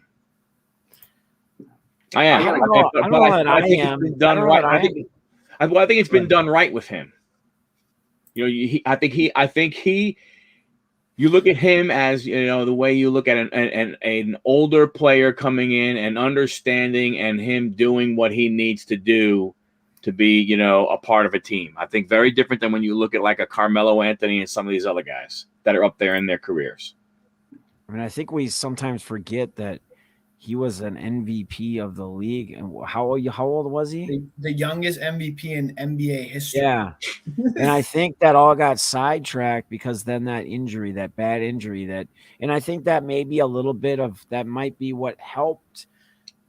Not that an injury really helps you, but having that time away of not playing another full season or another 2 seasons or whatever, and that wear on the body, lets him go a little longer. But again, he takes care of himself. So the guys out there that are taking care of themselves the most, like a Tom Brady in the NFL, right? Yeah. They just continue to go, and they continue to go and go and go and go, and they're not going to stop until they want to stop. And not only that, look at the narrative on him, though, right? Look at what it was when he was sitting out. What all the talk was about him. You talk about a guy who has changed the narrative on him as his career has gone on. Yeah, absolutely, man. With all this talk, right, makes me question and pose this question to the panel here is nobody mentioned Zion, right? And so I recently saw someone ask the question, is Zion the next Greg Oden, right? And so what are y'all's take on that? Do you think he's going to be a flop and a bust? So I had mentioned this right away from the get-go, right? With the teaching him how to run differently, how to walk differently. A lot of that I think was due to his size and his weight. He's not a fat person, right? He's not an overweight guy. He's just got so much muscle mass. Yeah. And it's just like any athlete that carries a lot of muscle mass, that is so hard on your ligaments and everything else. Like that's why these guys in the NFL and stuff too, they these bad ankle injuries, these ACLs and whatnot, because they have so much muscle mass and so much weight on them. And when they're running, they're doing these cuts, they're doing this and that. There's so much more. It's just they're fragile. Like when it comes to the ligaments, they're strong as heck. And some people are like, man, these guys are beasts. Why they don't go back and play? Well, he just tore his ACL or whatever, right. like because they have so much muscle mass, like that actually weakens your ligaments and stuff get weaker the more body mass you're putting on, right? Yeah. So that's an issue. I mean, I don't know that I don't think he's going to be a complete bust, but I think we're going to see this. I think we're going to continue to see him have injuries and leg or injuries all the way throughout his career. Like he'll play half seasons, he'll have great games. He'll come out and, he'll have a great dominant game or a great week or whatever, I think is the way I see it. And then he'll be out again for a while, or you won't see a lot of him or this or that. Yeah. I think that other teams like the Knicks and them, I think they dodged a bullet, man, not getting that pick to draft. No, I agree. And I agree wholeheartely, man. And where the difference lies in that is Odin didn't do that. I mean, right. He didn't do any of that. Right. Right. And exactly. So, well, the bad part is that there's no reason for it. The guy, I mean, he could have anything he wants. So if he truly wanted to focus on that, he could, at the drop of a dime, have everything he needs, whether it be a professional chef. I mean, he probably has all these things right now, right? So it's all stuff that is, putting on the extra weight, carrying all that. He can figure out a way to get rid of it and still be a dominant player. What do they say? LeBron James spends $1 million a year on his body. Just like kind of like Brady. Yeah. Right. There's no reason why Zion cannot do the same. I'm not, I mean, it's total fabrication. It's total conspiracy theory. But you wonder, does he want to be in New Orleans, and is he going to be like this so he can go ahead and get out of there? I don't think he ever wanted to be there. Let's be honest. I think that was kind of a thing. I think he played it off, paying it off as, hey, I don't probably really have a choice right now, and I'm drafted and this and that. Yeah, I think you make a good point. I think we're going to kind of wean this out, do what we got to do, get through the rookie year, et cetera. And then I'm probably going to just have issues or problems, and we're going to try to go from there. And maybe they'll just want to get rid of me and trade me. And then maybe something will come up and the team will be like, we want Zion Williamson because he's a name and he's going to sell tickets and et cetera. Well, it's probably going to end up being a trap for them as well, but we'll see. I mean, it's hard to say. I'm going to just touch real quick, and then we're going to dive into the NFL here because there's a lot to talk about the NFL this past week. My big thing, I think I'm with Brady and Balls. I said this last week. I think the Bulls are going to be a tough team to beat at the end of the day. I think they're going to they're going to be in there. I think they're going to be deep in the playoffs. If it were me, if I'm looking at it right now, I know it's early, it's way early, but if we're looking at what's on paper and how they performed so far, that's kind of where I stand. I'm going to go a little homerish right now and say a surprise for me would be the Wolves being 3-2, actually beating Milwaukee in Milwaukee. The three trio is actually starting to kind of gel together. And I'm going to say this again, and I said it last week as I just touched on the Wolves. And Joby One will appreciate me for talking about the Wolves for a minute or two because he's a big Wolves fan, not even living in Minnesota. Always has been. So shout out to you. But Carl Anthony Towns and D'Angelo Russell, since D'Angelo Russell has actually come to Minnesota a year and a half, almost 2 years ago now, they've only played before this season or the end of last season. They only played 2 games together. Either one was out injured or the other one was out. That's it. So that's like your 2 top superstars until we drafted Anthony Edwards. So now you bring the 3 trio in. I think they're starting to gel and they're starting to get some things together. So now it's gonna be if we can keep the 3 of them together and build just a little bit of help around them. And I think they're going to be solid in the next couple of years. It's going to be fun to see where it goes. Hopefully they can keep the 3 of them together. So that's kind of where I'm at on my NBA stuff, my NBA takes. The Warriors obviously always going to be a threat, especially with Clay coming back, Wiseman eventually coming back. You know, you can probably see them. The Bucks, like you touched on, Giannis. Anytime you got Giannis in there, I mean, he can make things happen. The only scary thing with Giannis, and I do really like Drew Holiday, and I actually said this last year when they picked up Drew, some people were very upset about them going after Drew Holiday. And I specifically stated, it's probably on a live stream sometime when they first got him, that he is going to be a difference maker for this team, and he is going to help them win these games. And he was last year. Now, with that being said, these young guys, they need more experience, like with Noah and stuff. Like, we're seeing it where he'll have like a great game, and then when he does get some runs still, he just flops. He has like a very low floor on the statistics. So Giannis is gonna, like, his supporting cast is really gonna have to, they're gonna have to step up, and they're really gonna have to be there for them to, I think, get deep in the playoffs this year. That's just kind of where I see it as of right now. Who knows? We'll see. Once the trade deadline comes, if they make any moves or pick up anybody, as just with any other team as well. So, all right, guys, I think the moment most have been waiting for. I think all of us here are pretty heavy into NFL. I think a lot of us know a lot more on NFL than probably anything else out of all of the sports. We have a lot to talk about, man. There's a lot that's happened. There's a lot that's gone on. I want to share something really quick. I'm not going to read it. It's for you guys to read. And I just want to touch on something real quick because I don't care how mad you are at a coach or at somebody, but I saw this today on Twitter, and maybe I shouldn't even have this on here. I don't know if you guys can read it or not. Oh, I don't know that's if you a bunch can of read it. crap. Yeah, I But saw it. I don't care how mad you are at your coach or at any coach, and I agree. I think he's in the doghouse right now.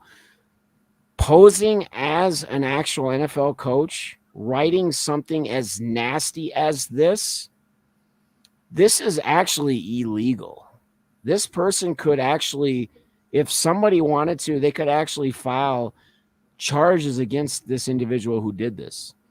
This is slander. This is, what do they call it, defamation Yeah, it's of definitely whatever. defamation. Like, and then people are like adding Roger Goodell and everybody else at this. Like, guys, this is something like this is absolutely unacceptable. Like, I'm all down for humor. I'm all down for jokes and whatever. But this type of language and this type of wording and posing as trying to be as a coach, that this obviously is not true. Like, that's bad. So I don't know. I'm almost ashamed that we have people in society that actually do this, and to see other people actually like do this, the laughing emojis and stuff, like that just speaks for the character of those individuals that are doing such things. So they should all honestly be ashamed of themselves. I mean, I don't know. Maybe I'm a little wrong here. I don't really know, but I just want to share that because I know there's a lot of talk about, Mr. Zimmer should be fired, and it's hard to say. I know Rick Spielman's kind of in the doghouse right now, so he may be the first one to go, and then they'll kind of go from there. But tapping into all that, tapping in the NFL, I just want to kind of, what I'm going to start with is, what was your big takeaways, your big surprises? What did you get out of Week 8 in the NFL? And Michael, we're going to start with you. We're going to go the opposite way this time. Well, a couple things that number one, and I don't know what's going to happen as we go forward, but it's interesting that the Saints seem to know how to take care of business with the Buccaneers. Is one thing. I think the other thing that I was surprised about is Cleveland against Pittsburgh. I was very surprised by the outcome. Cleveland putting up that amount of points, 10 points. I don't know that. I just thought I'm not saying that Pittsburgh doesn't have a great defense, but it just seemed as though I just thought that they would, be better there. But overall, I mean, I don't know. I think the Rams are a really good team. Right. I think a lot of people kind of sort of, they were waiting, and I think like I said earlier in the show, I think Matthew Stafford is being appreciated for what he is, where he is now, versus where he was the last, I don't know, 10 years, how many years he spent in, Detroit. Yeah. Oh yeah. And the Jets just find a way to go ahead and win when you think they're going to lose. Gotcha. I was bummed to see. I was hoping the Jaguars would go ahead and play a little better against Seattle, but I'm surprised they didn't. Yeah, that's another topic to talk about because the way Gino's been going with the receivers. Josh, where you at, brother, on the NFL this week? To be honest, my big surprise just for the beginning of the season has been just how bad Miami's been. They had an insane amount of number one draft picks, and it seems like it's been a miss on every single one of those. And is expecting a little bit more out of them than what we've seen so far. As far as Matthew Stafford, has actually been a really big bright spot for me. I've always been a big fan of him. He's a true professional. He goes about handling his business the way he should. Leads by example. Somebody that I would have my kid want to look up. Have him look up to. Mm-hmm. So I'm happy he got out of Detroit and is flourishing over there with McVay. I would love to see them win it all. Gotcha. Nice. Brady? Oh, yeah. I was going to wear mine too. Brady, before you go, I was going to wear mine too. But I wore the Packer hat tonight because I got some of that Aaron Rodgers Bitcoin today, baby. He was giving out. So I had to pay tribute. Oh, man. I've always liked St. Louis, way back. Kurt Warner, Marshall Faulk, Torrey Holt, all those guys. So I always had a soft spot. Love it. Aaron Donald rookie, nice. My biggest thing about Week 8 is not even a game. It's the fact that does the general manager and the head coach of the St. Louis Rams have like some vacation planned for like the next 3 NFL drafts?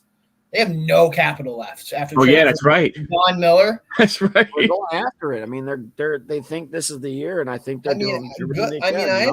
I understand that, but like at some point, it's closing your window awfully quick. You don't lose that much draft capital and have it not come back and bite you in the butt. It's just as how quickly it's going to happen.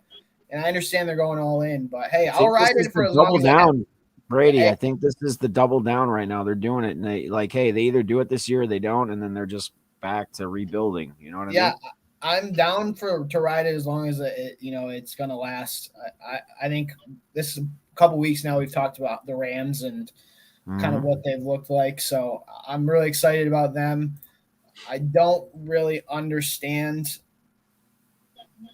what is going on with the Chicago Bears right now. I mean, obviously, I'm a Chicago fan, so does anybody in that organization want to put their young Balls rookie will have quarterback, probably stuff to say about this when it's his turn. putting him in some sort of spot to perform well and win? I mean, it's just tear it down. Is that what we're doing, Balls? We need to tear it down. But so other than that, obviously the game tonight right now is 14-10.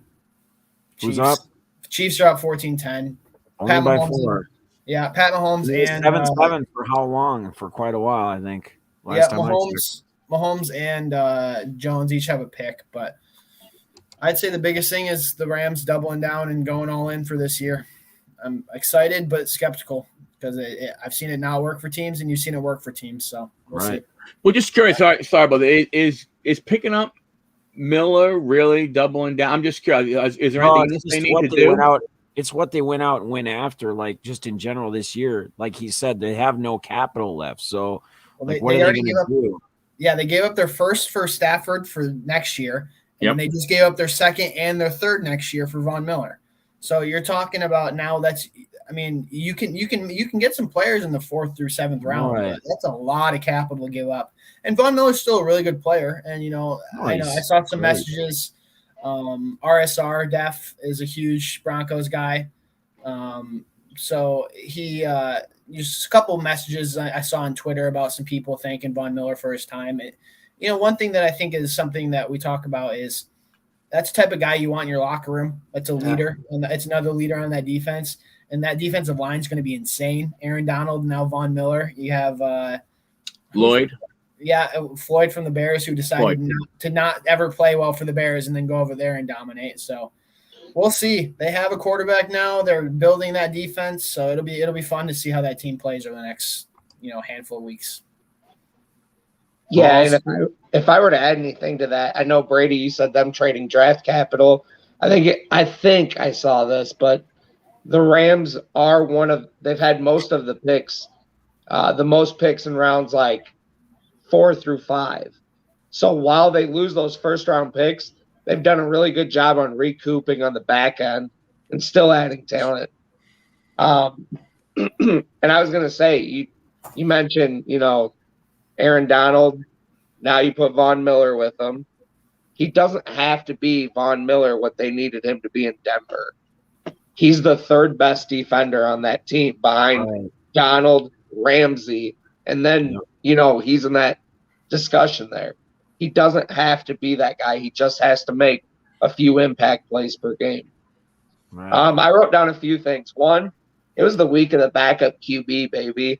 Trevor Siemian, win. Mike White, win. Geno Smith, win. Cooper Rush, win. 4 QBs. Backups all got the win for their team.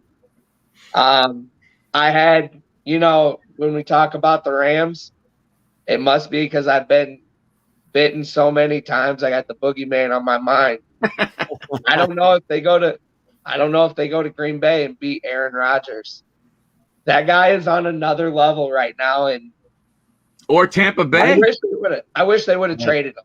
They should have got rid of him, and now it's to the point where they're the boogeyman, and they're waiting. They're waiting. Just went out and beat Arizona, the only undefeated team that was left in the NFL. Without their top 2 receivers, right? Without Adams it's crazy. And that was something that I thought was very interesting, was the way that they handled that game with the personnel that they had. Aaron Jones, playing receiver like crazy, very run heavy, they put it in their running backs' hands and won the game. Aaron made some plays when they needed to, and they beat a really good team on the road. Short week. That's not easy to do. I think it was like a Cordell Patterson this last week. I think the Cowboys, pending the health of Dak Prescott, that team's pretty legit right now. They're making some plays. They look like a tough team that, they might give up a lot of points. That defense might be susceptible, but you're going to have to score points with that team. And that's kind of the game in the NFL right now is you get to that 24-point mark, you're going to win a lot of ball games. Here's the problem. Here's the problem with like Diggs though. Like everybody, like all these interceptions, but he's also given up the most yardage to receivers, and like they talk about it's the double move on him, and it happened to him last night. And to be honest with you, like he gave up that huge penalty that got us down to like the 3-yard line or 4-yard line or whatever as well. It was Tavion. That was the one that was the defender.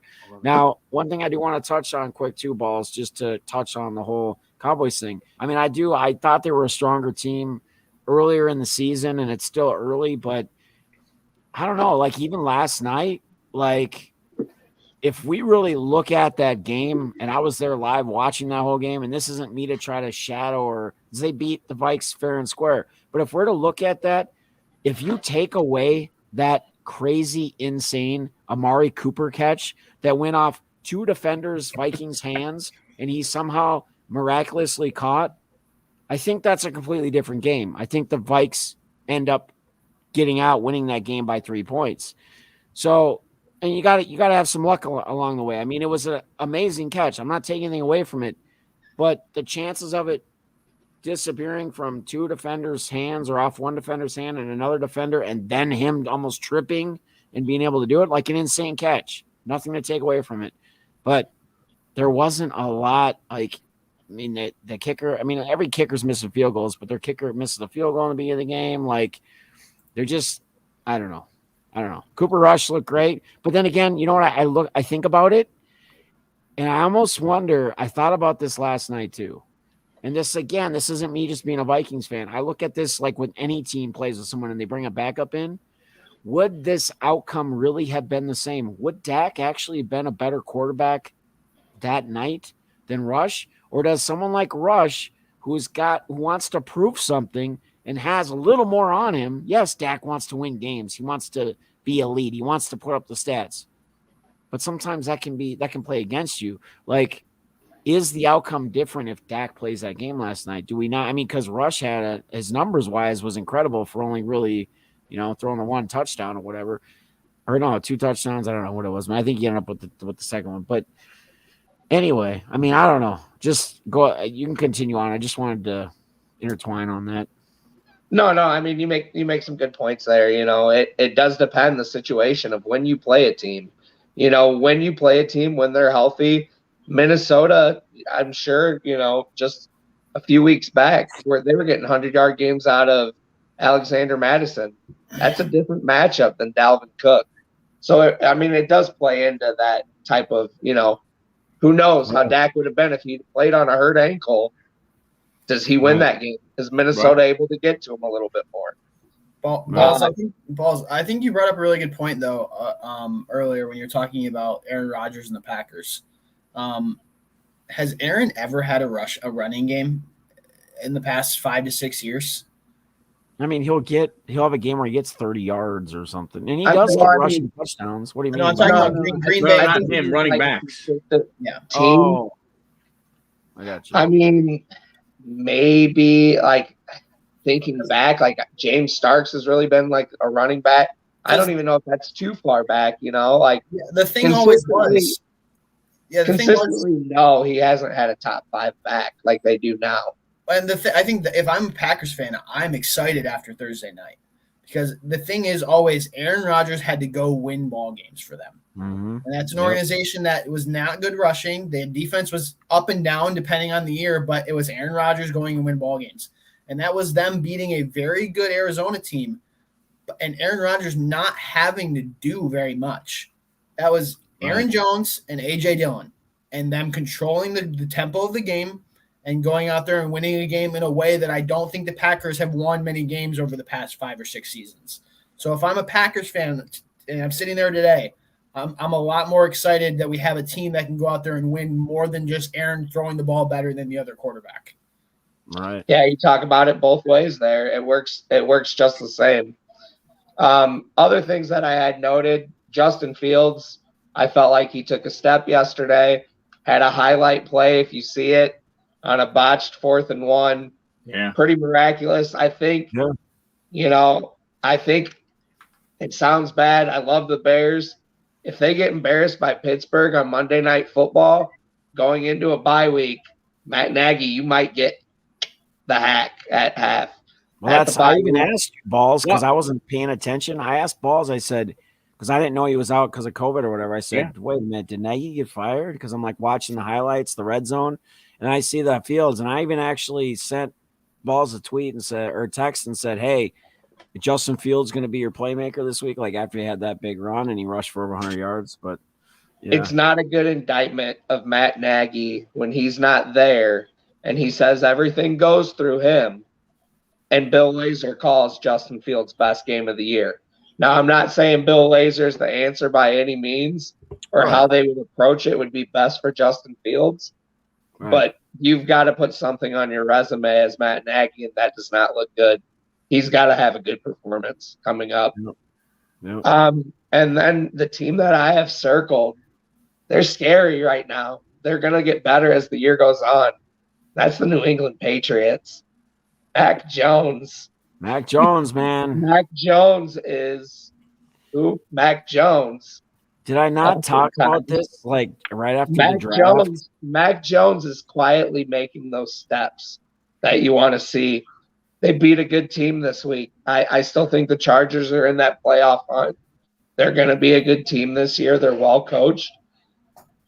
That team with Bill is going to slowly. Belichick's really taken the throttle and really said, okay, you're my son. You can drive with me. You can drive with me in the car only. Right. And then eventually he turned the keys over. Oh, yeah. And he said, be home at midnight. Be home at this time. And eventually he's going to let him go completely. And that's when we're going to see him jump. Each week, the game slows down for him. It's more and more comfortable. I think that's the thing is Belichick has always had that relationship with Brady. It's kind of what drove theirs apart. Belichick treated Brady like a rookie every day.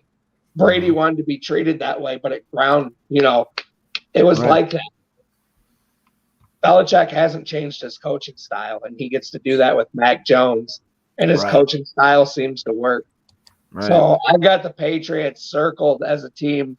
Maybe not to be in the playoffs, but you don't want them in the last couple of weeks of your schedule. Playing them late in the year, I think they're going to be a team that they're going to impact playoff implications at least. It's funny you talk about Mac Jones. The one thing that what people talked about him and what people said about him, was that out of the 5 quarterbacks, he had, the shortest ceiling and everything, and I think he is showing that probably not. I think everybody was afraid of he wasn't the perfect whatever it is, right? He didn't have the look of Lawrence. He didn't have the athletic ability of the other 3, of Wilson and and Lance, and Fields. He didn't have that, but you can't knock the guy for what he's doing. I mean, he's a football player. He studies, and he gets the job done. And at the end of the day, that's what you need. That's what you need. And a guy who's going to grow. And he looks like he's going to grow. Yeah. And he's going to probably go down he could end up being one of the greatest pocket passers. I mean, again, you go back to college, you go back to his days playing college, being the type quarterback he was. I think he had a total of like 30 yards rushing in his college career or something. So it just shows you that he maintains pocket. He's a pocket passer. He's not afraid. He's not afraid to take it and just to throw it down. And what's crazy, what's even crazier about this team? You got the buildup of Damian Harris really coming along as well. Like, you have a solid running back now, like a guy who's kind of taken over that running back, if you would, like who's going to step up, who's going to be the back here. But you got Jacoby Myers, who has he found the end zone yet? He catches 10, 11 passes a game, still hasn't found the end zone. When the kid figures it out or they can get him into the end zone, yikes. I mean, Hunter Henry and Damian Harris are the ones that are getting all these touchdowns for the Patriots right now and are carrying them. We don't have Jacoby Myers, their best receiver on the team, getting in the end zone yet. It's going to be interesting. It's going to get interesting. So I want to keep on the AFC while I talk a little bit here and we get back on your points with this stuff. The Tennessee Titans, we talked about them last week, right? Were they the team besides Buffalo? There's a lot of other teams we brought up now in the AFC. They lose Derrick Henry, right? Bad foot injury. Sucks. I feel terrible for the Tennessee Titans fans. I'm a fan of King Henry. He's a beast. For him to be out, it's not good. They're calling up Adrian Peterson is coming back to the team. Good old AP. We talked, hey, what a great show to talk about, right? We talked about age in these different sports and players and coming through. We got a guy who's going to be over 40 again that's going to be running the ball for these guys. Like, can he get it done? Can Tennessee continue? Because you guys, you got to remember something. These last two games, they went into Indianapolis this last weekend. They were underdogs by 3 points, right? In Indianapolis. They go in, they overtime, they win in Indy. And the last two wins that they've had here, Derrick Henry has barely been involved. 2 weeks ago, he threw a touchdown pass, right? He threw a touchdown pass. Other than that, he rushed for 80 yards? For Derrick Henry, that's not a lot. For some teams these days, that's a good running game or a good running day for, the 100-yard game isn't necessarily a great running game for every team these days. So you got the likes of them. I also want to think San Francisco is no longer going to be a running back by committee. Eli Mitchell is kind of taking over that. He's figured it out. Had a monster week this week. So you got the likes of Eli Mitchell taking over, getting rid of that running back by committee. I'm not a fan of personally. I don't know. I want to get you guys' takes on this. I'm not a fan of the running back by committee thing. I think if they utilize the running backs properly and not overplay them, and I'm going to give you basically an example. Christian McCaffrey is overutilized as a running back, right? He's your 3-down back, but he's touching the ball too many times. Yes, he's your greatest athlete on the field, but you're overworking the kid. That's why he's constantly hurt. You have to back up a little bit on that. And you have to, cut it by 10%, 15% of how much he's being actually involved in touching the football, whether it's the receiving side on the running back or the rushes. So what's your guys' takes on having like a workhorse back versus a running back by committee? I just feel like if it's a back that can be in there with the 3-down back, he gets a rhythm, right? He gets into the game. These guys going in and out every couple plays or 2 plays, it's hard for them to get something going. It's hard to get that momentum going, right? You need some touches. You need to get into it. You need to get in that groove and just keep running with it. So I'm going to start. We'll go balls this time. What's your takes on like the running back by committee? You can touch on the Titans, whatever else you want as well. Yeah, well, and when you said the Titans, and I did see the Jameis Winston question too, the trade deadlines this upcoming week. There may still be a few moves that those teams make. I've really thought about the running back by committee when it comes to the Bears recently. Khalil Herbert has been showing that, week after week, he belongs in the league. And he belongs getting touches too. So it does make me wonder, when David Montgomery comes back and is healthy, how do the Bears handle this moving forward as a team? I've always kind of liked the running back by committee approach. If you have a competent play caller, somebody that can understand riding the hot hand, kind of like you saw that last night or last Thursday night with Green Bay. LaFleur really got a vibe of that game. And, okay, here's how I'm going to utilize Aaron Jones in the passing game as my running back. I'm going to split him out wide a few times. I'm going to bring him in. We're going to set up screens. And then you've got A.J. Dillon, who's just wearing that defense out time after time. And they're 2 different backs. They can do some of the similar things, but it's different for a defense. You have to be aware as a defender. So I like the running back by committee approach. You spend a 1st-round pick on a running back. We're looking at McCaffrey. We're looking at Saquon Barkley. Even some of those other – I'm sure there's other names out there. It doesn't look good. So I prefer by committee. You just have to have the coach that can utilize those players. Gotcha. Brady? I'm fine with running back by committee. My issue is when there's too much predictability in which running back's in. I think you saw that a little bit. Obviously, I'm a Chicago fan with Tariq Cohen, and he comes in the game. It's a swing pass to him or a screen to him or something like that. So there's got to be some level of inclusion in the running game for the guy that is more of a scat or speed back. It can't be too much predictability, but I think Balls has got a good point, and that's the kind of general direction the NFL is moving. I'm not taking a running back in the first round. No. I'm consistently taking flyers on guys I like almost every year in the 4th, 5th, 6th round. Right. Or undrafted free agents, James Robinson. There's guys out there that can come in and be NFL running backs, and you don't need to waste draft capital on a position like that. I think the years of seeing Zeke Elliott 4th overall, that's not going to happen anymore. You're going to see probably the best running back to come out of college football is Kenneth Walker, and he's probably going to come out next year. I'd be surprised to see him go in the top 15. I just don't think there's that type of need for running backs to go that high anymore. And so it's the general trend that we've seen in football. And I think that's, like we talked about here, so many running backs stepping in. You see the guy from Cleveland, Johnson. You see Khalil Herbert. Right. You see multiple teams that have lost their number one back, and their backup running back is, I'm not saying they're the same player, but they come in and they do their job and they do it well. So, right. Yeah. Josh, where you at, buddy? Anything with Titans, running back by committees? Who's your team in the AFC you think stands out? Yeah. So a couple thoughts. I think that the running back by committee it works as long as you have the personnel that can make it work.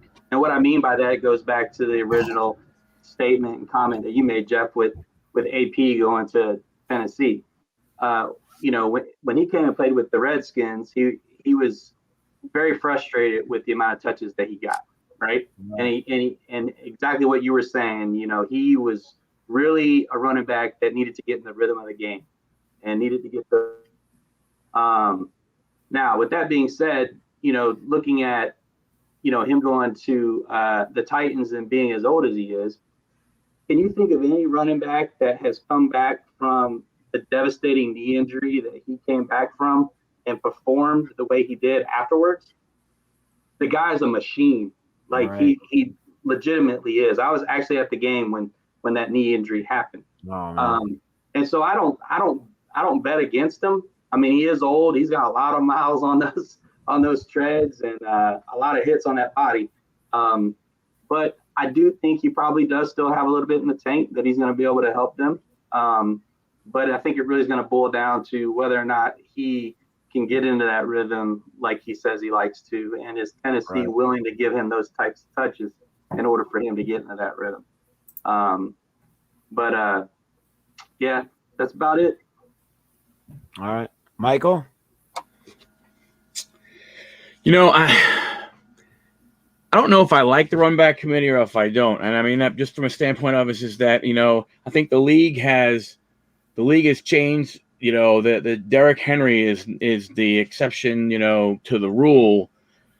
I think from a running standpoint, I think more of, CMC, I think he's more of what I think what you need. You need that guy who could be in there all the time that can run, but can also catch. Dalvin Cook too. I'll throw another name. You know what I'm saying? Because that makes it more unpredictable. Are you running or are you passing? Because like you said, you bring in, you have, Derrick Henry, you give him a rest, you take him out, you put somebody else in. You're thinking, they're probably not going to hand the ball off to that guy. It's probably going to be a pass.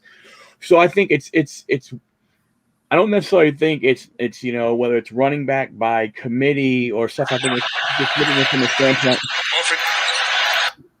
I just think it's looking at it from a standpoint of what that running back can do, and can they be an effective 3-down back? And if they can be a 3-down back, then I think you don't go with committee. So that's the way I look at it from that standpoint. Right. But I think. But just because I think we made a good point when you're looking at a CMC and the way he touches the ball so much, that's on the coaching, because you could still use him and not You can still use him, still have him in the game, but not give him the damn ball all the time, where you put him in a position to get hurt. Right. From that standpoint. Impact on body, just time and time, over and over and over and over and over and over again. And those guys are ones that get hit, the most, because like linemen, yeah, they're right head to head, like doing, but those guys are getting smacked. Backers coming at them, safeties coming at them, whatever. So linemen even on top of them. So yeah, I mean, it brings up some interesting points. You guys got anything else you want to add on the NFL? I mean, we're almost rolling to 2 hours. We got to get through the topic questions, and we'll try to kind of breeze through them here. But you guys got anything else you want to add for Week 8 or for the NFL at all? I would. What's that? I actually have something I just wanted to touch on. Is is the Calvin Ridley situation? One thing. I'm an Army veteran, and so mental health. Thank you for your service. I appreciate that. Mental health is a really big thing to me, something that I've struggled with in the past. And, I've seen these negative tweets coming at him, saying that it's just a game, go play your game, you're getting paid millions of dollars and all this. There's a stigma in our society about men coming forward to talk about, I need help, and with that being said, anybody that follows me on Twitter, at boy_cards, if anyone is struggling and they just need an ear, just need a vent, my DMs are always open. Just tonight, there's a guy who was posting that he was going to kill himself. A big card account, big hobby account, over a mistake, right? And people get wrapped up so much into social media that their identity is tied to their social media accounts, and that's not real world. You know what I mean? And so I just wanted to throw that out there. Put that plug out there and offer help to anybody that may need it. Reach out, let me know, and at a minimum, man, I can just be an ear. And I think that's, and I think that's why, like, maybe that's a big reason why you're here tonight and connected with us, because we're all kind of that same type. Like the biggest thing that I've always tried to strive with this channel and everything else. I'm a former drug addict, wasn't poking needles, wasn't doing meth, wasn't doing any of that. I got addicted to prescription drugs, man, from a shoulder injury when I used to train MMA years ago. And I just liked the feeling, and it took all my troubles away, right? I didn't have to think about anything anymore. And then I just tunneled my life for years. And you bring up a great point. We have such a tough time asking for help. We feel like we're stupid. We feel like we're weak. We feel like, whatever, if we go somewhere. And it is difficult. It's very, very hard. I think we all know that. We all know it's tough to ask for help. But once we actually can get there and break that barrier to ask somebody, find somebody we trust or we can believe in that we feel are going to help them, it's a life changer, and it can be a life changer. I guess, I want to just touch on that as well with you bringing that up. It's a great thing, Josh, you bring up tonight on this podcast, is for anybody out there struggling, man, like there is a better way of life. There is help. There is ways to make things better, no matter what position you're in, no matter what you got going on financially, drug addiction, drinking addiction, depression, any kind of mental health issues. It doesn't matter. Like, don't be afraid. Find a way to reach out and ask for help and tell somebody about what you have going on. The hardest thing, I think, for us as humans is not being able to talk about it, right? Yeah. And that's a big reason why I ever even started this whole channel. Was I used to do the walk vlogs a lot more, and I used to just talk about my day and talk about what was on my mind and what I was thinking and what I was going through and everything else. Whether I didn't care if somebody called me soft or not. Like, that's because the ones that are doing that are the ones that are doing the same thing behind closed doors in the shower or somewhere else. Yeah. But they got to be tough, and they got to be in front of everybody, and they got to call out people and whatever. It's the same thing with the Calvin Ridley thing about people saying, "Oh, what's the problem?" You have no idea. You're not with Calvin Ridley day by day. You have no idea what the guy's going through in his life. You have no idea what he has going on. He could be losing family members to some illness. He could have just lost somebody that's very, very close to him. We have no idea. We just decide that, hey, this guy is a NFL superstar. He makes a bunch of money. He shouldn't have anything to worry about. That's completely bogus. And it's completely wrong. That is completely wrong. No, and I do want to also agree. say, as Michael said, thank you for your service. My daughter is in the National Guard. I was shocked when she said she wanted to do it, but yeah, we appreciate you for your service. We support our fellow military. We support our police. So thank you. All right, you guys want to add anything else before we get to these topics, questions? Anyone?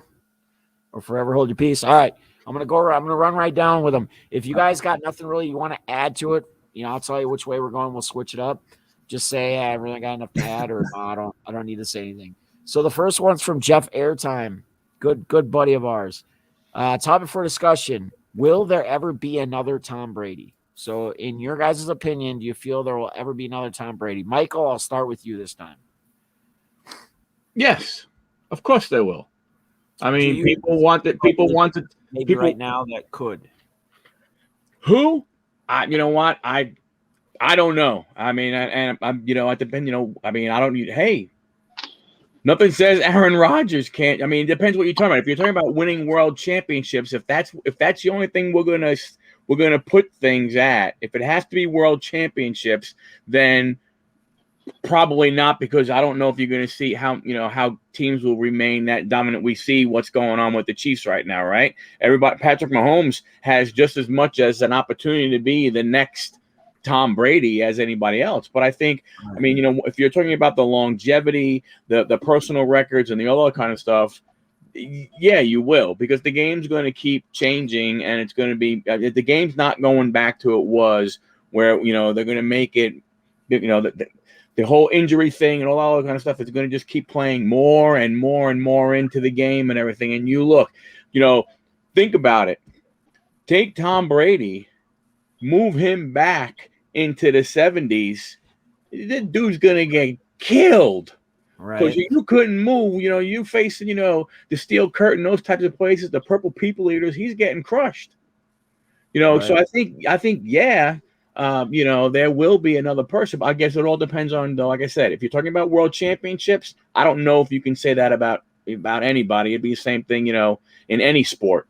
It's a pretty open-ended question. Like there's but I think from a record, from a passing yards and all the other kind of stuff, yeah. There's a guy playing right now who's is only 37 years old, but he's only got the body of a 34-year-old because he didn't play for 3 years up in Green Bay, who can sling the ball pretty darn good. He looks like he's 50. Yeah, he may look like he's 50. He don't play like he's 50. But although his face and his because of the hair thing, but he's still really defined. Like, I mean, you see his arms and when he's wearing a short sleeve or whatever, like. He's taking care of himself. Like that's why he's still out there doing what he's doing. Josh, I was just telling my wife this last night. No, I don't think so. Not in my lifetime, at least. Not in probably my lifetime or my children's lifetime. Right, Michael, I hear what you're saying. The game is going to evolve. And generational. After generation, we like to compare to what would happen in the past, kind of deal. So. I don't think we're going to see that anytime soon. All right, Brady.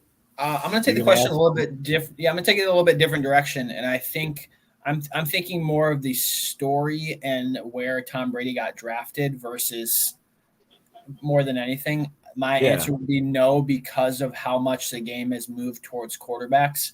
We look at this last quarterback draft, and the one guy that everybody's like, is he going to be good? Is he not? How much is he going to be there? It's like Mac Jones, right? He's the fifth quarterback. Right. He's a first-round pick. He's the guy. He was the guy that's like, all right, we'll see what his career is like in 4 or 5 years. I just think the quarterback's too much of a premium position for a guy to come out of the 6th round like Tom Brady did. In regards to record-breaking and championships, I think eventually a lot of records are going to be broken over the next 10 years by quarterbacks just because of how much the game's changed. In regards to storyline, no, we will never have another Tom Brady. Right. Balls. It's MJ versus LeBron. It's that debate, man. It'll always go around in circles. I think we need to think of it as greatest of that era. Yes. You know, of that I agree. era, because I never saw Montana play. What the hell can I say about Joe Montana? Right. You know, I may have He was when I really was good. super young. Yeah. Right, but I don't have that perspective. Right. I've seen the competitor Tom Brady is. I've seen that. I've seen him against the greatest quarterbacks that have come through. I've seen him against the Rodgers, against the Brees, against the Mahomes. You know, I've seen him in those type of games. Mm-hmm. Yeah. And you don't have that experience Right. that, a different generation has. So, no, there will never be another Tom Brady. There'll be a Patrick Mahomes that'll do incredible things, blindfolded passes and whatnot. Right. Right. All right. Yeah. And I think I'm with you guys. I mean, as far as the storyline, like where he's drafted and stuff, I mean, who knows, right? Anything is possible. It's kind of a tough thing. I don't know. Did you all forget about Mike White? Yeah, right. Yeah. Or we could even take the narrative of Mac Jones being in New England, and but how long is Belichick going to be able to continue to coach? Nature versus nurture, Belichick, or is it the player? Right, exactly. All right, next one's Paul Olson. I think we kind of saw this already this week. Do the Seattle receivers, will they ever turn it around with Geno Smith, or do we give up on Lockett and Metcalf now? Well, I think we just answered that question this week, right? Now, will it continue? It's kind of hard to say. We would think it hopefully goes in the right direction, but then again, we got to look at the teams and the play and how that all went. Anybody else really want to spend much more time, or we keep going? We got like 15 or so to go through. So, you guys good? Good with that? I just want to lose. All right. Bulls are 4-0. This is I think this is Brady's, either Brady's or his brother's. Bulls are 4-0 and have the hottest start in the NBA. They play the Knicks tonight. Well, this was on the 28th. Their next 14 games are against teams that made the playoffs. Should Zach LaVine play through his thumb injury or rest and play for the second half of the season? Question. Balls, want to start with that one, being a Bulls fan? I think it really depends because, if they have a back-to-back, if he wants to play one of the two nights, I think you have to be smart. It's different. It's different than rest when you do have the injury that he has to his hand. You have to see how that hand's going to react. And, yeah, big picture, would it suck to lose Patrick Williams and LaVine at the same time? Absolutely. But we've got to think long-term. They can play middle of the pack. All you have to do is get a seat to the dance, It'll be tough playing them higher seeds, but, I think they could hang around a 6 seed without him. I have expectations that, I wanted to stay low, but they could be a top 3, top 4 seed in the East this year. Brady's smiling. He's happy. I think even if health becomes an issue, that 6 seed is very, very reasonable for that team. They still got a tough Milwaukee team in the division. Right. So, you got to judge his injury. If he wants to play, let him play. Okay. Brady, that was his question, right? That was your question, right? No, that was my brother's. Oh, well, then you can hit on it. So firstly, they said it's it's a pain tolerance thing at this point. He's not going to injure himself anymore. So that's where you're coming down to. Whereas if it's bothering him today, you just sit him. I think the second part was a lot of playoff games coming up. I do want to give an update. The Bulls were down 17 going into the fourth quarter and outscored Boston 39-11 and ended up winning by 14 points tonight. Wow. That's another playoff team that they had beat. They played the Knicks tough, played Michael's Knicks tough. That game came down to a shot. They beat the Jazz. Now they've destroyed the Celtics in the fourth quarter, who was a playoff team last year. This Bulls team's for real. I'm excited. Yeah. I'm sorry about the interruption. I had it up here because I was pumped about DeMar DeRozan sinking 36 points tonight. So that's good, man. That's solid for sure. All right, Josh, you got any take on this or? Bulls? No, I don't have any. I mean, it really, if he can't injure himself anymore, then it's really, I would say, up to him whether or not he plays. Right. Michael, anything or no? Move on. No, I mean not really. I think it's gonna, I think it's great to be hyped on these teams that were fringe teams last year, whether it's the Knicks and all the other things right now in Game 6 and Game 7 and stuff like that. And it's awesome to see. It's a long season, right? Injuries can go ahead. Don't forget, you got a hand injury, stuff like that. Don't forget, guys, we also got these health protocols hanging over all these guys' heads also. Oh, I know. The whole COVID thing that can hit anytime, anybody. So, yeah. Well, I mean, Philadelphia just lost Embiid and Harris. Right. Health protocols. Yep. All right. I think I agree with Balls. I think I could see him as, if they stay healthy, a 3-4 seed. So I'm going to run with that. Like I said, I'm pretty big on the Bulls this year as well. All right. Good question from Fester here. Uncle Fester. Who do you got? We're talking NFL here. Who do you got for MVP, Rookie of the Year, and Comeback Player of the Year in either NFL or NBA? So I guess you guys can decide. I would just think NFL, since we're that much farther into the season. You know what I mean? Michael, you start this time. Well, the other way. Rookie of the Year, I would say, if I was looking at it right now, Micah Parsons. I think they look at what that guy has done on defense. He's all over the place. Last night he played 4 different positions. They needed him at defensive end one game. He stepped in and stuff like that. I just look, I think, if, I like him. I think Mac Jones also, if Mac Jones continues as he's going, from an offensive standpoint, you have him too. Comeback Player of the Year. It could be Adrian Peterson if he. I was just gonna say that it could be him if he does some stuff, some crazy stuff over there and everything, from that standpoint. Insane. From there, and like you said, I think NBA. I think it's just too early. I think it's just too early to try and figure any of that out. From that standpoint. All right, cool, Josh. I would say Rookie of the Year. I would go with Mac Jones. And yeah, Michael, you make a good point. If AP shows out, man, he could definitely be the comeback player. Can't think of anybody that comes right off the top of my head that would be a candidate for comeback player of the year, but those two are good. Good. Brady? Tom Brady MVP. Rookie of the Year, Chase. Comeback player of the year, either Dak Prescott or Joe Burrow. Both with major injuries. Yeah, both with major injuries last year. Obviously, Dak with his leg and ACL for Burrow. So, all right, Balls. So I'm gonna say Burrow for sure as comeback player of the year. I think just Burrow overall. MVP, yeah, I'm going Tom Brady right now as well. And then what was the other one? I'm sorry, Rookie of the Year. Yep. Yeah. If we're going right now, it's got to be Jamar Chase. But if we're saying towards the end of the year, it's going to be one of them rookie quarterbacks. I would have to lean Mac Jones, but if Justin Fields keeps progressing, I won't be surprised if he's in that talk too, because he's going to have a lot of rushing yards to back with his passing, a lot of all-purpose yards. All right. Well, here's my MVP takes. I'm either gonna say the discount double check Aaron Rodgers or Matthew Stafford.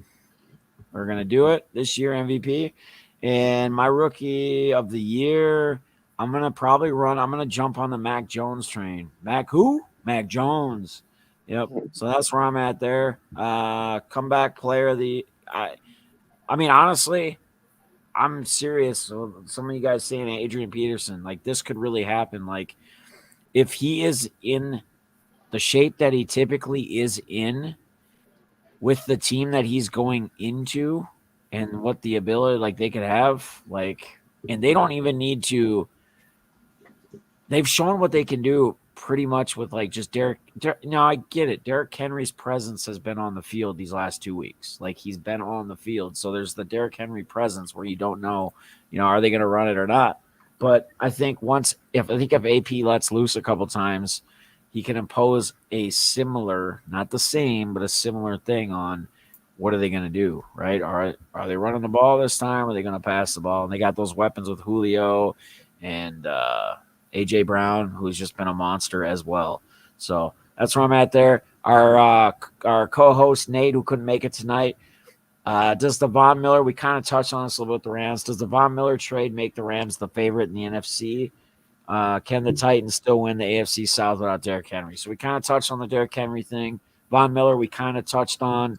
I mean, are you guys thinking like they're going to be tough in the NFC besides the Buccaneers? And who else did we touch on in the NFC? The Buccaneers and who else? Rams. Well, the Rams would be Von Miller. Packers, Cowboys, Packers, yes. Cardinals. Yeah.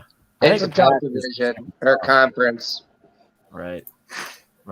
Any other thing to add to that, or we want to keep going? All good. Let's keep moving. All right. With the injury to Zach Wilson, Patrick Mahomes has a chance to become the overall interception leader for the season. Will he continue down this path to struggle? ? That's from my guy Tyler B. Shout out to Tyler. Balls, go your way this time. He's throwing one tonight, so tally another one on there. No, I think he turns it around. I think, like I said, I've been kind of watching the game a little bit. It's been a lot of short attacking the middle of the field kind of stuff on the outskirts. I think he'll turn it around. Deep ball now, then, or what's going on? What's that? Feel like that's the right approach. So, are we thinking he's a little more timid to take that deep threat shot, or is it just that game plan?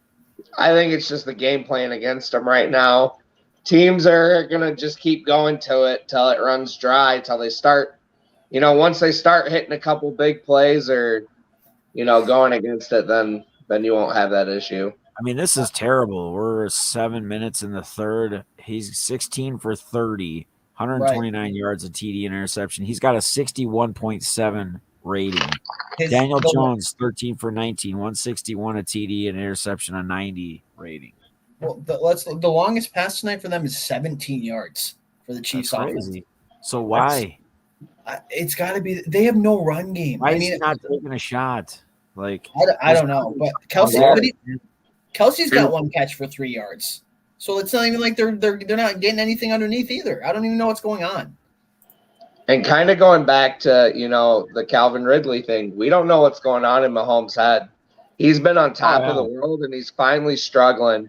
He could be overthinking things right and left and trusting himself and making decisions. We don't – there's always a person behind it. So maybe that's part of it right now. About the interceptions, do we care if he leads the league in interceptions? How many guys in the NFL have led the league in interceptions and taken their team to the playoff? How many people loved Brett Favre after he threw 35 interceptions in a season? It's just I think it's more of the shock value of where he's been as an elite quarterback. You know what I mean? Like, yep. So, all right. Anyone else want to add anything to it, or nope? Okay. I will not address a Zach Wilson question. What's that? I will not address a Zach Wilson question. All right. Sounds good. All right. Here we go. Victor, I want each of you to pick one player from the upcoming MLB free agency class that you would want your team to sign. You can only pick one. Great question. There's a ton of players. And here, I got the list up here going into this year. It's long, but I'll share it on the screen. It might be hard to see, but it's got it by positions. So you got the likes of like Buster Posey, catcher, Mike Zunino, Panino, Tucker Barnett, Vasquez, Jan Gomes, Stephen Vaught. I'm going to list names that you're going to probably be more interested in. Freddie Freeman, Brandon Belt, Yoel Gurriel, Rizzo, Zimmerman, Marcus Semien, Hernandez, Jed Lowry, Josh Harrison, Jose Ramirez, Nolan Arenado, Kyle Seager, Chris Bryant, Escobar, Carlos Correa, Trevor Story, Corey Seager, Javier Baez, That's the loader. Mark Cannon, Kyle Schwarber, Eddie Rosario, McCutcheon, Dickerson, Starling Marte, Chris Taylor, Brett Gardner. I mean, there's a lot. Nick Castellanos, Garcia, Confrado, Duval. Designated hitters: Nelson Cruz, JD Martinez, Mitch Moreland. Those are kind of the tops. Max Scherzer, Kevin Gosman, Carlos Rondon, Kershaw, Bauer, Eduardo Rodriguez, Robbie Ray, Greinke, Stroman. So, Ball, start with you, buddy. If I could have them all four come back, can we have the Cubs come back? Can we have? Oh, I think that's what Brady's probably doing. Yeah, look at him. If I could have one come back, it'd be Anthony Rizzo to Chicago. There you go. I miss Anthony Rizzo. That day actually hurt as a sports fan. Not a big baseball fan, but like that guy was Chicago Cubs for a few years. So I would love to see that. I'll kind of take it a little different direction. If I'm gonna think of a team that I would love to make a splash, I would love to see the Chicago White Sox actually add Chris Bryant. He can play multiple positions in that outfield. Yeah, he can play the infield. His versatility to that team and adding that bat to that team, I think, would make them – they would be deadly. And, I mean, they're already a really good team. I feel like that is a perfect fit. Can they fit him in money-wise? Probably not. And I know he wants to stay in the Bay, he's saying now. But, man, that I would love that fit if he could go there. And that would kill me as a Cubs fan, but to see him in the black and the white. But yeah. I feel like that's a really good fit for him. All right, Brady. Well, since Balsley already took mine and Anthony Rizzo and my love for you can him. Use them. No, I think Carlos Correa makes the most sense for my Cubs. I think their competitive window is probably a year or two out. And him being a 27-year-old shortstop that has the ability to move to third long-term probably makes the most sense on a long-term deal. So that would be the one guy I would want to see. Also, it speeds up the timeline a little bit. All of our shortstop prospects are 17 and 19 years old. You got 3 or 4 more years before they make any sort of impact in the MLB roster. So that's where I would go with the Cubs' millions and millions and millions of dollars they have sitting in the bank this summer or this offseason. Okay. Josh.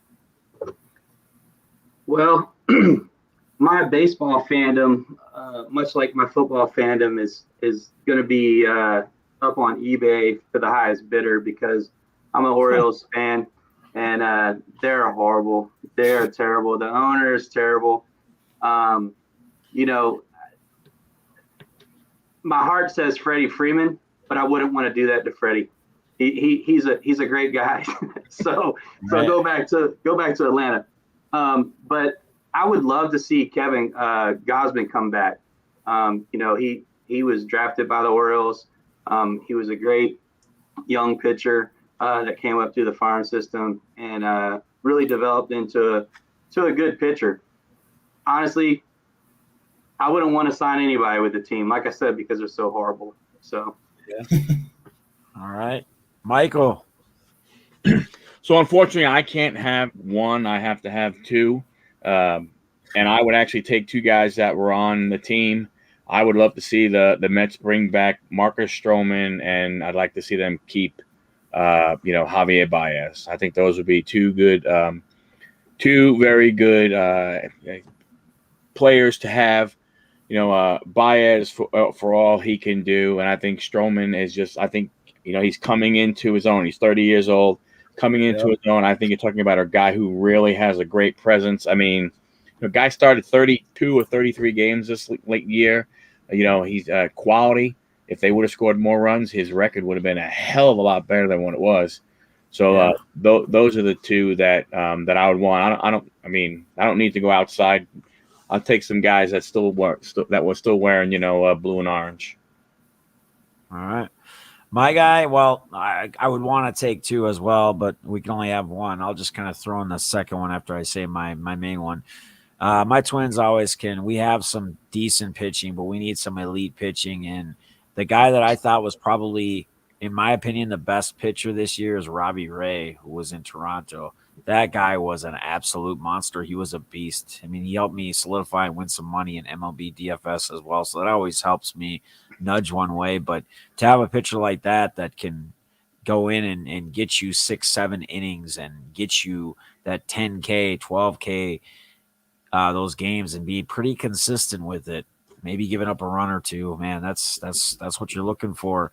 The other guy that I would hint in there would be let's go Eddie, baby. I honestly feel like he eventually makes his way back to the Twins at some point. I think he finishes his career here, ultimately wins that championship, maybe brings that championship playoff mentality to that team leadership, and maybe helps us as we try to build up with the Austin Martins and them of the worlds. So I don't know. We'll see. All right. So moving on, we're going to go to Tim. Was this your brother?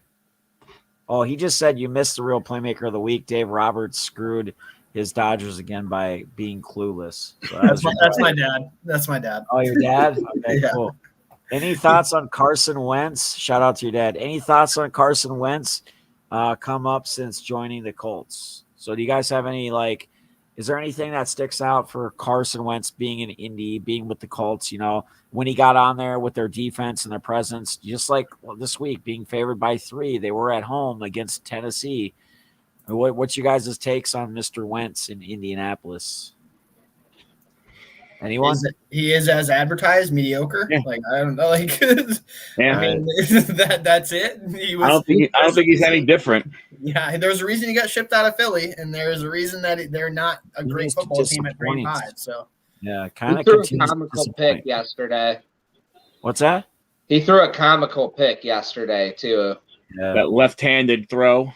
Yeah, in the end zone, fading away to anybody. Pick 6.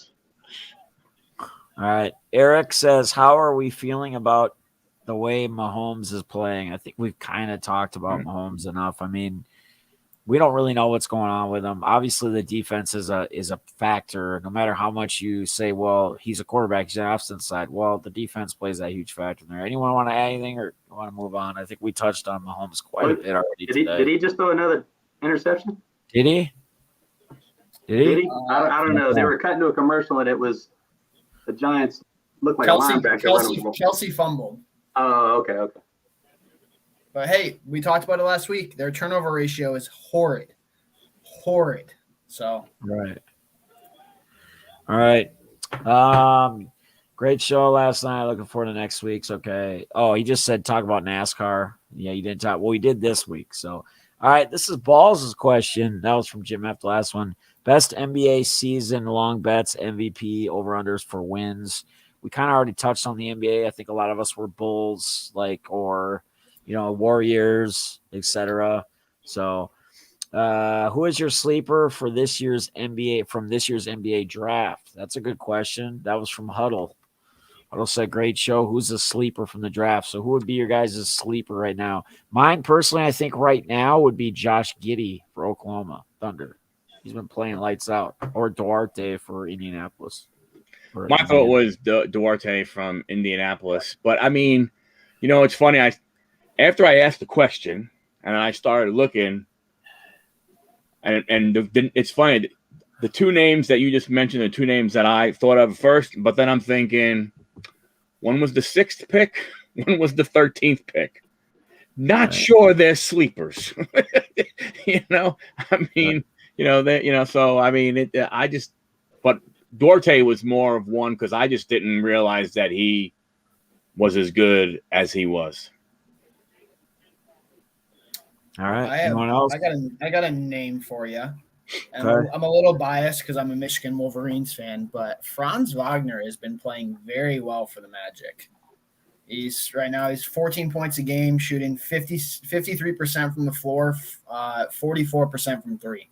So 8th pick, but I think that it might be a little bit of a surprise. Just not a super athletic guy. Didn't know how much his game was going to translate, and he's playing well. All right. And then our boy Aya went off tonight. So there you go. All right. Balls, do you have anybody else, or that was your question? Or no, that was Huddle's question. Anyone? I mean, I would just say IO because I'm a Bulls fan. So we can keep moving. All right. So Tom T, again, it's more Chiefs, but it's more hobby related. Chiefs, a flash in the pan, question mark. Mahomes collectors, buy more or dump, question mark. So this is a good question. If as a someone who would be in the hobby is trying to give advice to other people, would you be someone who would be saying buy on Mahomes now, or should you be selling off on him? Go either direction, or whoever wants to go with it. Anyone? I mean, I'm pretty big in the hobby, so I would actually what I would do. My advice would be hold. I would not sell, but I wouldn't be investing anymore in him until we see if he can get what's going on with him figured out. Okay. Anyone else? I think you hold as rookies, but if you got those second year and stuff like that, now might be your best time to make your money back on those. So, but I've got a Prism rookie that I'm just sitting on, waiting to grade still. But I mean, it's one of those things that I would hold the rookies. Gotcha. And also, it also definitely depends on where you got in his market. I think it'd be a big factor. If you got in early on his market, it wouldn't be a bad thing to move some now and keep a piece or two long term. If you're somebody who got in at a higher price point, I'm sure he's down right now. So I'm not sure I'd be selling at this point, considering his career trajectory. It still can go up. It's 6 weeks that he's played average football. So right. All right. I think from your dad again, which rookie quarterback will have the most wins by the end of this season? I mean, I think I'd say Mac Jones. I don't know if anyone else is in a different agreement there. Mike White, right? Isn't that the answer? Yeah. Mike White. Who knows? Maybe Max starts having some bad games. They start losing, and the Jets just start doing something. Pete Rose for Hall of Fame, yes or no? It's a good one. This is the final one.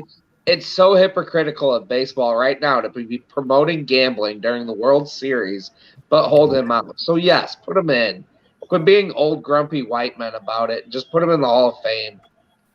I can't agree more. And with what happened with Houston, and none of the players faced any kind of real discipline. No, is like just honestly, disgusting. Like they just got to continue to play in the playoffs, and like, yeah, it is disgusting. He should be in there. It should have been based off of what he did on the field. All right. The only thing I will say about this argument, which I say every time somebody goes ahead and says it, is unfortunately, Pete should not have signed that piece of paper accepting the lifetime ban. Right. I'm sorry whether he should be in or shouldn't be in. If Pete, he shouldn't have put his name on the paper. Here's the big thing I'll say on this that I've said before too, is where I would maybe see this a little differently as far as my opinion. And I agree. I think he should be in, but where I would go differently is if he was ever found betting against his team. He only bet for his team, right?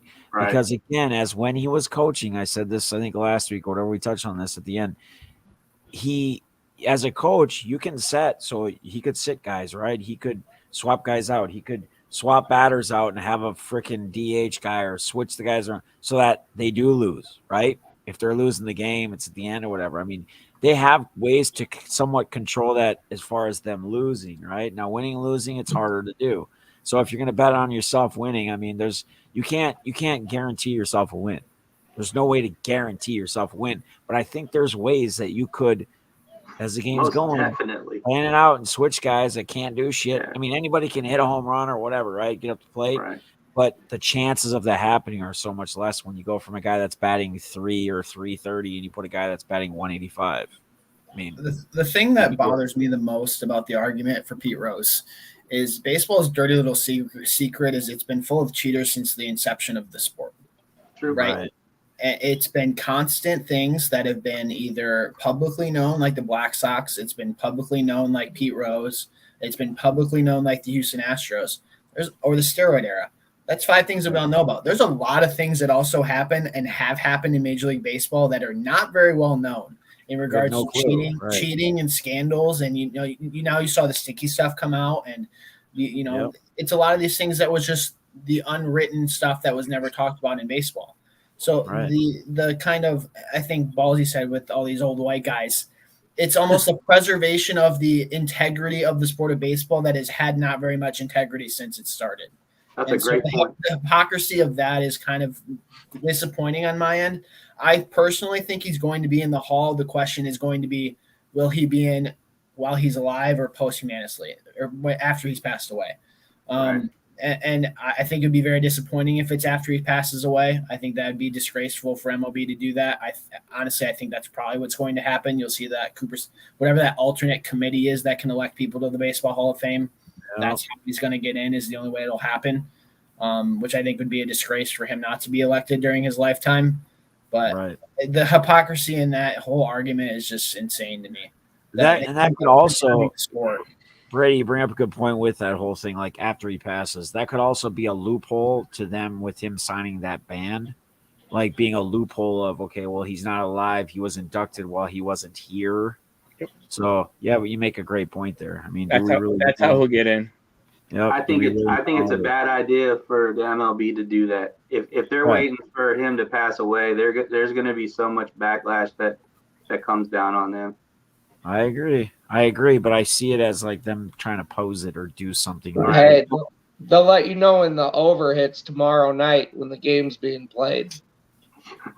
They'll let you know the score, the line before the game, the favorites, all that good stuff. Right.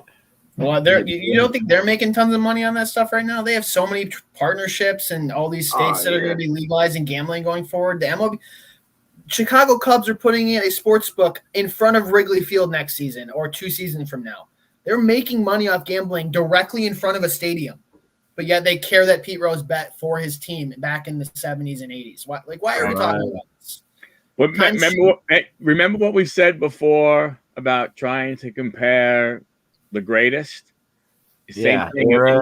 It's an era thing, right? Back then, you weren't allowed to bet on baseball if you were involved with the game. There was nothing about steroids. All of a sudden, steroids become an issue. They put a ban on it. Now, if you do steroids, you're banned. 80 games, 50 games, 100 games a season, the whole McGiller and everything. So I think that's what it boils down to. It boils down to it's just like we don't want to compare LeBron to Michael to Bill Russell to whoever, right? Or we don't want to compare Montana, Bradshaw, and Brady. We can't do this. You just can't do the same thing, right? And he shouldn't have signed the damn paper. I agree, he shouldn't have signed the paper, but MLB has a way to fix that, though. Well, I don't really like. I don't like the way that these guys get elected, because these writers have a lot of pull. They have a lot of power in that, and I look at someone like, now eventually he got in, but Art Monk for the Redskins, he should have been in a long time ago. Joe Jacoby is another one that comes to mind, but they're not ass kisses. They're not going to bend the knee to the media and go and do your speaking engagement so I can get your endorsement on the Hall of Fame ballot. And that's really what it boils down to. I do. I agree with you 100%. There needs to be more former players and coaches involved in the election process. I don't need these writers who think they know the game of baseball but have never stepped on an MLB dime and telling you who's in the Hall of Fame or not. All right. So I 100% agree. Last comment we had, it wasn't even a question, so we don't have to worry about it, is from Steve Marshall, and he says, Eddie. Let's go, Eddie. It's a great way to kind of end this, right? As we go, tomorrow night's the next game 6 of the World Series. So, So by this time next week, we will for sure have solidified a world champion. So will our Braves come through, or will the Astros come through for balls? We'll find out on next week's episode. We'll talk about it. I don't think Balls actually wants him to win. He just wants to be different. That's what it is. He doesn't want to be different. It's kind of like how I've been with a lot of the things, like letting you guys go and then going, all right, like NASCAR. All right, I'll take this guy just because. I want. You gotta love the villain. Yeah. But hey, then again, I said one of my favorite things in sports is when the crowd is dead quiet. I mean, True. if the Braves hit a late home run and that crowd goes quiet, I'll love every minute of it. Yep. Right. All right, you guys got anything? Any closing deals? Like one thing I just want to say is I appreciate you guys spending the time tonight to be on here. This was our longest episode yet. Typically they'll probably be about 2 hours. Anybody wants to join on us, so just make sure if you ever want to come on or be a part of it. We don't care how often you are. We need a mod in here. Hopefully they're taking care of that. I can't tell by this side of things, but It was taken care of on YouTube. all right, perfect. So I just I appreciate all you guys, and I really honestly appreciate you guys not being as guests, being distracted by everything that's been going on in the chat. That's one thing that is beautiful, that we don't pay any attention to it because that's all they're really looking for, and not reactions like trying to interrupt what we're doing. So we got through this whole show with some bogus. It's always going to come along, when you get in there. Every stream has it. Everywhere you go has it. People have nothing better to do with their lives, and it's kind of sad, but it's all good. So, but again, I thank each and every one of you guys for being here. Yeah, I don't really got anything else. Anybody got anything? No, have a good one. Well, we want to wish you guys a great night. We appreciate you hanging out with us tonight. This is the final of episode 3 of the Playmaker podcast. We'll see you guys next week. Oh, auction tomorrow night, 6:30. See you guys. Wait.